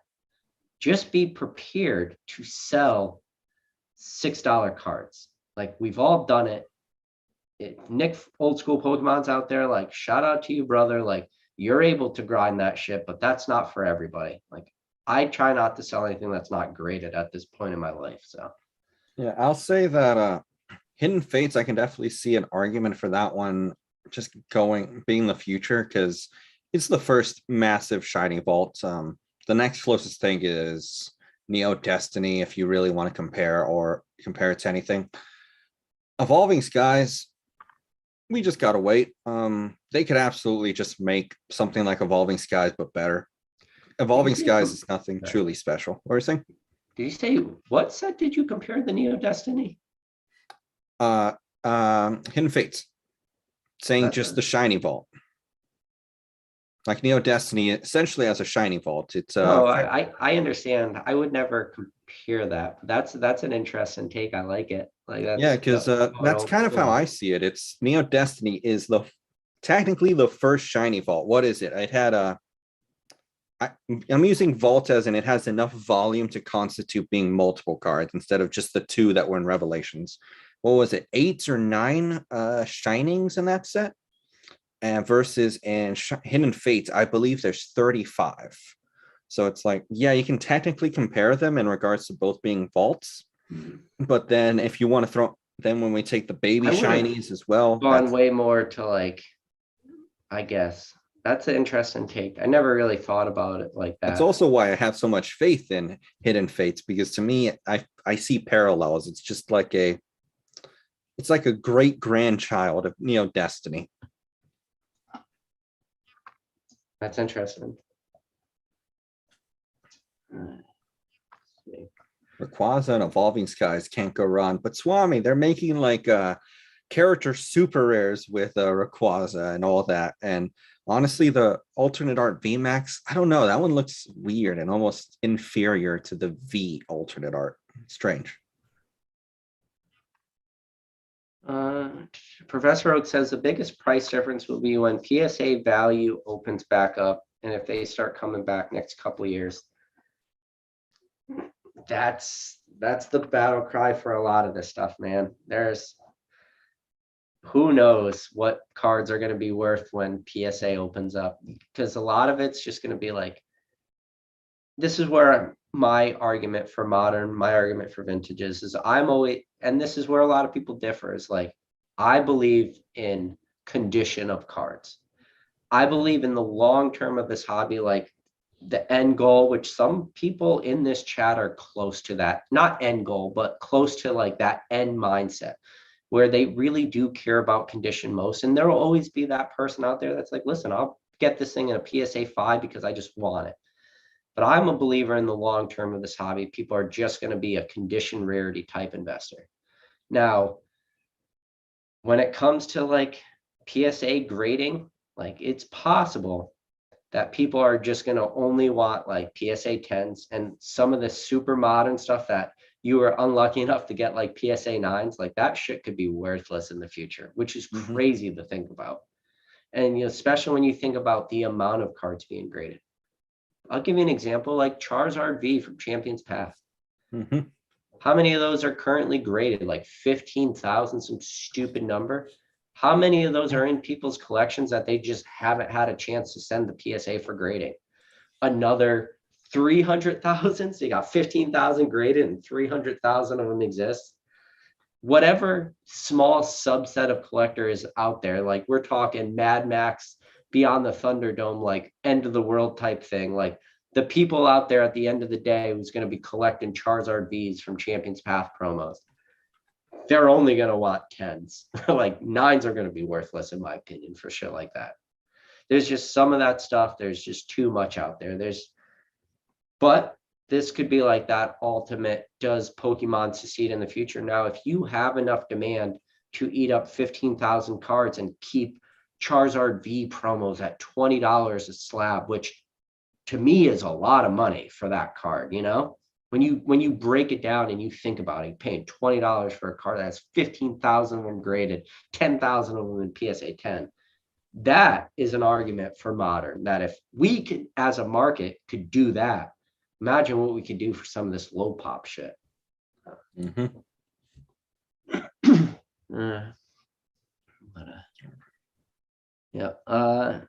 Poke DNA said PSA 9 Gold Star Umbreon from Celebrations will be under $40 to $50 in 3 years. Yeah, I can see that. A lot of those cards out there. Now, this is where we could run into this weird thing where there's just going to become set favorites for a lot of people.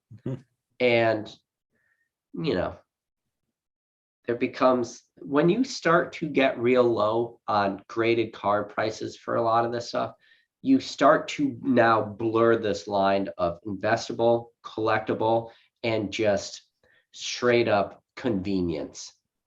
When you start talking about these mass-produced slabs, and if you're going to be somebody going into something that's mass-produced like that, and you want the slab, you now start to get into that convenience category where it's like, oh, I want this card graded. It's going to be sent away at bulk. Do I wait a year for it to, well, I have to acquire it, send it away, wait a year, and hope I'm not unlucky and get a 9 and have to start over again. Now I'm at a 2-year timeline. Some of this like $20, $25 slabs, there could be people out there just paying that convenience fee. It's like, I'll do it because I want it. Now, that's not really the investability of Pokemon that I'm talking. That's different. Ancient Muse said, knowledge, how long do you think Celebrations will be reprinted? I would say it's not going to be reprinted for as long as maybe people think. I think people think multiple 2-year timeline. I think that's like probably a consensus for a lot of people. They didn't reprint Champion's Path very long. Hidden Fates did have some real late reprints, but I would say maybe more likely than not, you can maybe compare it to a Hidden Fates. And the reason why is because Pokemon doesn't stop. They're a train. Like, they don't look in the rearview mirror. They're just going to keep pumping out specialty sets in the future. And you could only go back and reprint some of this stuff like so many times. But this is the thing. There's just so much Celebrations out there. Yeah, I'm wondering if it'll follow the evolutions pattern or the generations, because those are the two closest comparisons. Because evolutions was bizarre in how far out of rotation it was still in stock. Yeah. And generations kind of similarly, but it ran out of stock much faster. It was just the market was so saturated. I feel as though it'll be somewhere in between, because kind of referencing back to what you had said before, where I'm trying to remember what you said. It was Pokemon is going to print a ton, kind of a Sun and Moon era. I'm just going to go through what the idea was. Sun and Moon era, the boom happened. They printed a ton, overshot it, and then collapsed prices during the early Sun and Moon block. That's basically the gist of what happened. And they just messed up for a couple sets until it finally brought it back down. And that's what I'm expecting to happen again right now. Like, they're going to overshoot it with all these new printers coming until finally they get it properly.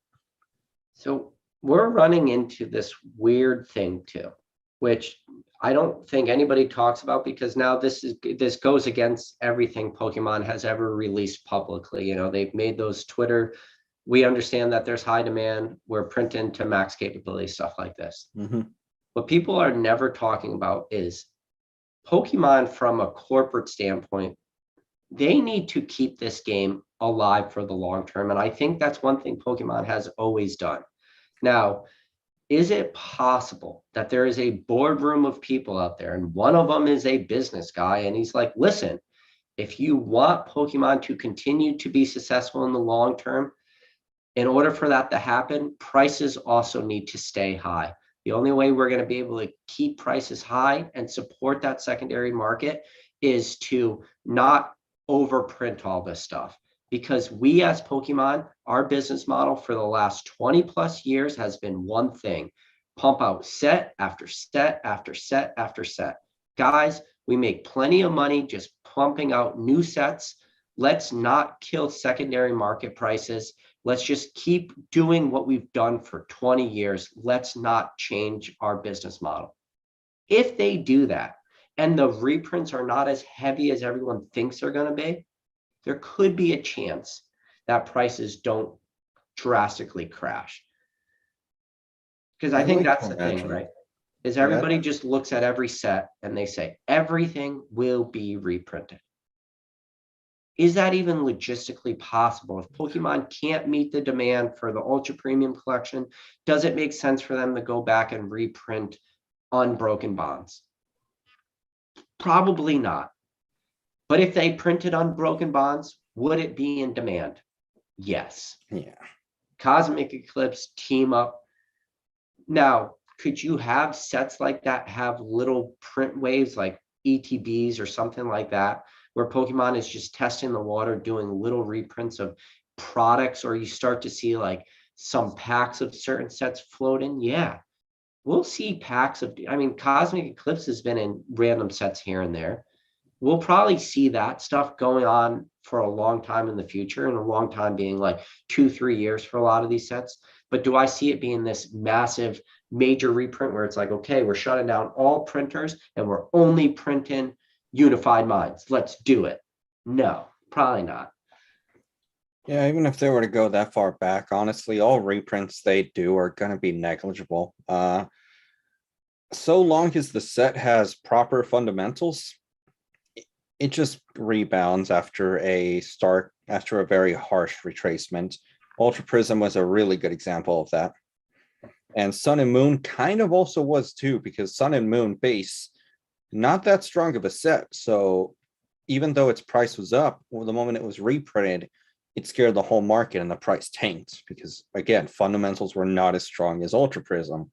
So that kind of lends credence to the idea that if you pick correctly, even post-rotation, if there are reprints, they will have marginal effects on the whatever appreciation has occurred. Hidden Fates is that's it. Hidden Fates is a perfect example of that. Mm-hmm. Hidden Fates, when everyone said reprints were done, Hidden Fates got a reprint, and actually got a good reprint.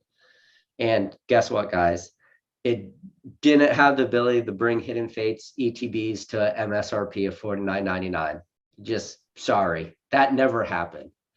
Like, what do you think it would take for Pokemon to bring it so you could walk into a Walmart or Target and have a Hidden Fates ETB sitting on the shelf for a week? Meaning you go there on a Monday, you go back there the next Monday, and that same ETB is still on the shelf. What sort of reprint would it take for that to happen? I think you would need probably evolutions levels. You would need crazy. So much that people who view it at all in any way, shape, or form as a financial avenue lose all faith in the concept of it being investable. But simply because of let's be honest, Hidden Fates has reached a legendary status. Like, that's what it is. It's a legendary status at this point. Even though we have all these fantastic sets coming out, think about it. We have Brilliant Stars, right? Great set. We had Evolving Skies, great set. We're still talking about Hidden Fates. Yeah. So it's reached a legendary status. You would need an ungodly amount of product to drill that concept out of people's minds. I think it would take a lot. I mean, Fun said ETBs were 300 and the Hidden Fates reprint brought them down to 90. So it's like a reprint only brought them to double MSRP. Yeah. Like, that's insane to think about. It's like, oh, like, okay, what do we got to do to get it to 75? And then what do you got to do to get it to 60? And it's going to take a lot. Yeah, now we're at, what is it, 2 years and 3 months, correct? And it's still triple. Like, Yeah. it's a ridiculous set. I mean, SGR7 said it's funny how no one talks about Champions Trash anymore. Oops, he means Champions Path. Listen, people are talking about Champions Path, man, because people are There's a talking lot of, about looking at what the prices of Champions Path are doing. When you break Champions Path down, it is the most lackluster set out there. Mhm. It's literally a 3 Charizard set, and the only reason I add that third Charizard is because we're talking the promo too.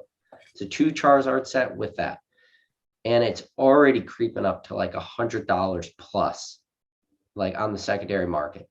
That's crazy. It's crazy. I'll say this for Champions Path though. That set has no fundamentals. If they reprint it, It's that's not. gonna be horrible. Oh yeah, Horrible. Open and Champions Path is like the least fun modern Pokemon set to open. I would rather open Battle Styles than Champions Path. I Like, will. Sorry, go ahead. oh, I mean, sure, you get lucky, you get the Charizard, like whoop-de-doo, but Mhm. that's one of those things where the single prices are far and away. Like, there's no correlation between the sealed product prices and single prices of Champions Path, guys. Man, for Champions Path, I have such a bizarre relationship with it. I think it's a terrible set, but I have fond memories of it because the first time I ever opened it, we pulled the Rainbow Rare Charizard, sent it into BGS to get it graded quickly, and then I traded for a PSA 9 Neo Discovery Umbreon and a PSA 9 Gold Star Jolteon. So I'm like, Champions Path was great for me. That was the trade you did? Yeah. Wow, that's amazing. Also, ABBA made easy. Yes, I'm still going the medical route. That's also why I've been a little more That's a inactive great on the trade. channel. I'm jealous of that trade. I don't think I would ever be able to land anything like that. That's crazy.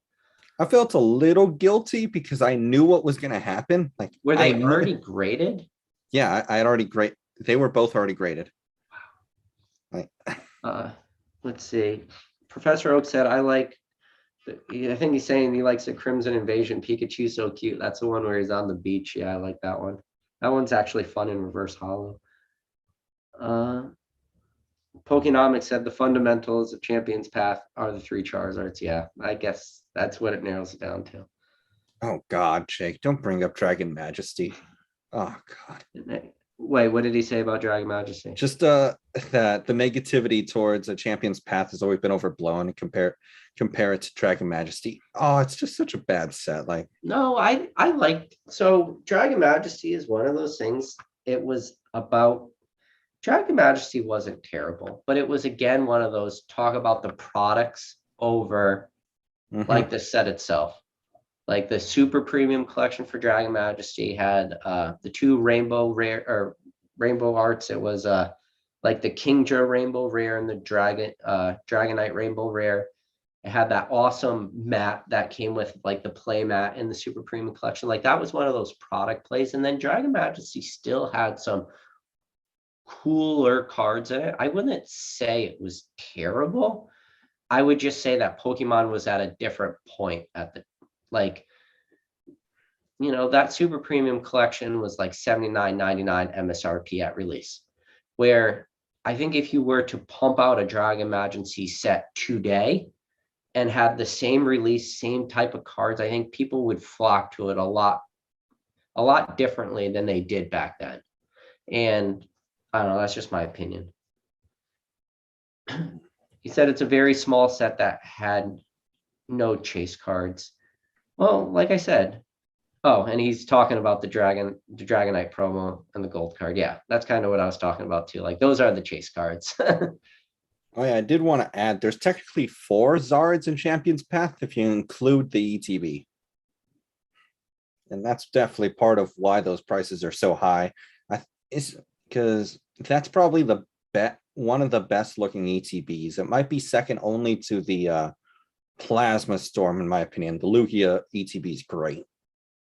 Yeah, so Pokenomics said there's no way Dragon Majesty is better than Champion's Path, and I agree with him that it is not a better set, but I think that's where it's just going to come to. There's far less Dragon Majesty out there than Champion's Path. I think it's going to come to a rarity issue. Special shout out. Thank you to the real Typhlosion. He said, love the channel. Keep them coming. Next one on me. Appreciate that, man. Yeah, I'm enjoying these lives. And I was telling you earlier, and kind of to answer real Typhlosion's question, it was funny. Like, I never really meant for this channel to be a live thing, but I'm really enjoying this, like having interactions with different people through the community, like really enjoying talking to you, Stan, stuff like that. And I'm enjoying having you on this channel because you are one of the people that have a different thought process, or at least a different opinion on a lot of things than me. And I think that does make a better sort of video, is having people with a different thought process. Oh, yeah, man. People damn near crucified me whenever I went against the mainstream idea of money is made in the long term. God. Yeah. I'm never going to agree with that take, I don't think. And if anybody is interested, I'm not good at like putting links during the video, but as soon as this video is over, there'll be a link to BulbaSquad's channel. Give them a subscribe, guys. Shining Legends, highly underrated, overshadowed by hidden fates. Great small attainable set that was. Ancient Muse said Typhlosion is coming back in the future set. Yeah, actually that Typhlosion is potentially going to be pretty awesome, because if you think about it, we haven't seen a Typhlosion in a long time. Yeah, and it was the pack art we saw, right? The pack art kind of gave it away. I don't know if we actually saw the Typhlosion card though. I would like for him to get a nice card. I'd especially like one that has Cyndaquil on it. Like, I know we're not going to get a fancy alternate art of Cyndaquil, but I'd like at least a decent art of him in there. Yeah, all three of them, like Cyndaquil, Kolava, Typhlosion, like that whole, I would, with the exception of, obviously I'm super biased, with the exception of Gen 1, like Gen 2 is definitely my favorite. You know, Typhlosion, Meganium, for Alligator, like if you played Gold or Silver growing up, like those were definitely the cards. And then I do feel that Typhlosion never gets the love that Charizard gets, but yeah. Typhlosion's had some pretty awesome cards, and yeah, everyone looks to like the T17 only because it's like a tough grade, but I don't think that's like the best Typhlosion artwork. I think there are like a lot of good Typhlosion artworks out there, and it's definitely a character that gets slept on way more than it should. I will say, I think one of the most underutilized Pokemon just across the entire TCG might be Lugia. I just bring that up because Sarah has complained to me a couple times about it. She's upset that Lugia is always drawn the same way. He's always just flapping his wings. That's it. That's all he does. You should show her the Hidden Fates legend cards. Show her the Lugia. The Legend Break? It's like a Legend Break card. No, yeah, we have that one. Even then, she's like, it's still just him flapping his wings. No, not like the what did I say? Did I say Heart Gold Soul Silver? What did I say? You said like the Hidden Fates Legend Break. No, I'm sorry. I had a little mini stroke right there. Okay. I meant to say Heart Gold Soul Silver Legendary Collection cards. But if you've never seen like the Legendary Collection Lugia, it's like a 2-part card. Yeah, we have that one. Oh, you do have that. Okay. Yeah. That is definitely like one of my favorite Lugia cards ever. I would love for that card style to come back. Not these 4 ones where they're just playable cards, like cards that were designed to be 2 halves. I'd love for that to come back. Yeah,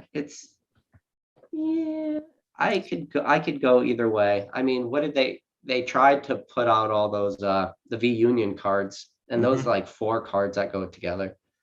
That was just a card cut into 4 parts. What I meant is which one? I think it's Kyogre and Groudon did it best, where Kyogre's on the top half, Groudon's on the bottom half. Yep. Yeah, those are awesome cards. See any good questions? Professor Oak said Pokemon Crystal made him love Gen 2 Pokemon. Yeah. And when you think about Gen 2 Pokemon, is they had a pretty good run. They had a lot of good sets. And if you like Pokemon, and this is what I don't want to do, start going towards vintage. But if you like Gen 1, like Gen 2, there's a large period of time in the Pokemon set history that is literally just Gen 1, Gen 2 Pokemon, which is freaking awesome. But again, The real Typhlosion said, I'm lucky enough to own the reverse Typhlosion Unseen Forces in a 10. That's awesome.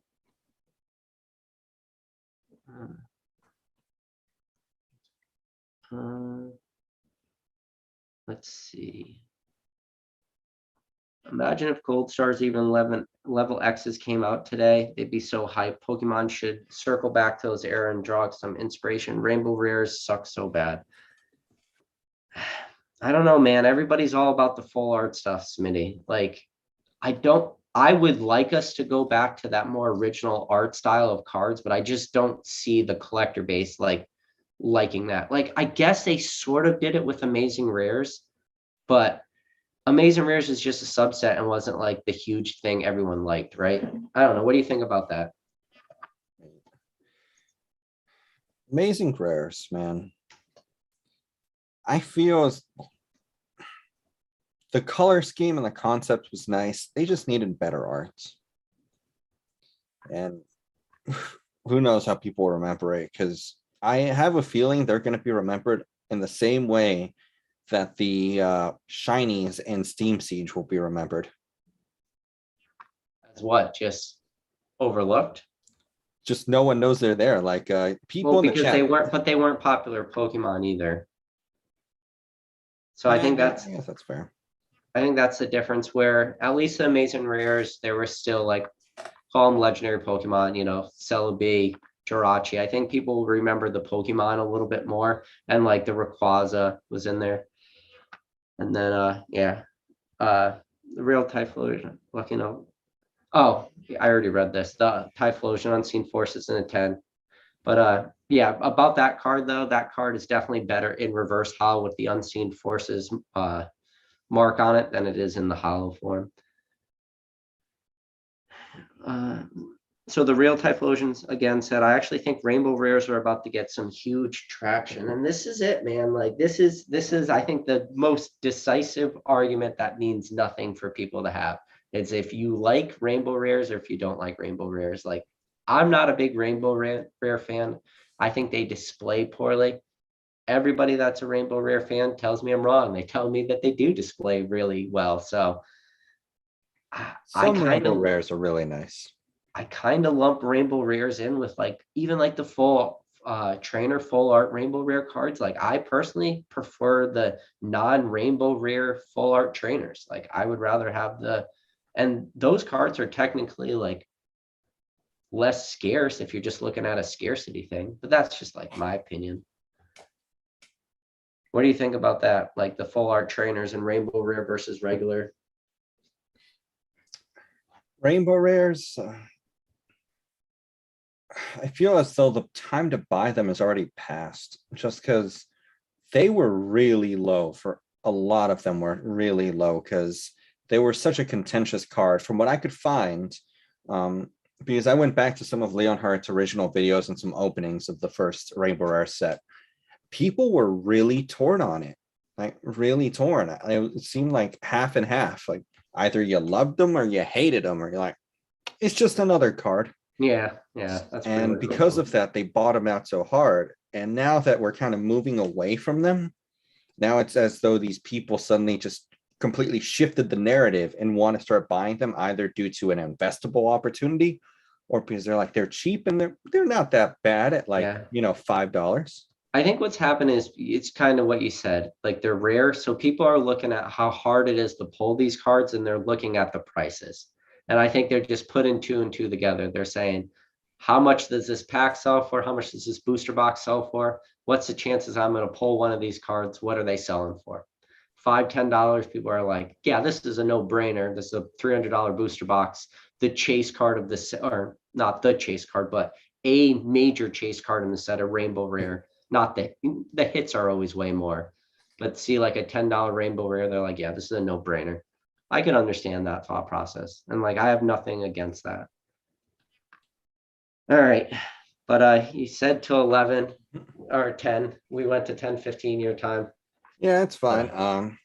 Just wanted to say thank you for coming on the channel. You know, I it was fun being giving gone. me your time. I haven't done a live in a while, so it's pretty nice doing it. Hopefully we can schedule one over on my end, and probably a week or so, definitely, give or yeah. take. I definitely owe you one where I'll come on your channel, no problem. Yeah, definitely. I'll come up with some more topics so we can have a well, larger debate, hopefully. Yeah, Or definitely. if not, at least talk about some more contentious issues. Yeah. Because my favorite pastime so far in the hobby, like in recent times, has really just been being critical on things that I realize are just dumb. Oh, Like it's there's a lot of there's no stuff in this fun in hobby playing that's dumb, nice. but there's a lot of stuff that's underrated. It's like this weird, so that's why this hobby's so great, man, because it's across the spectrum, right?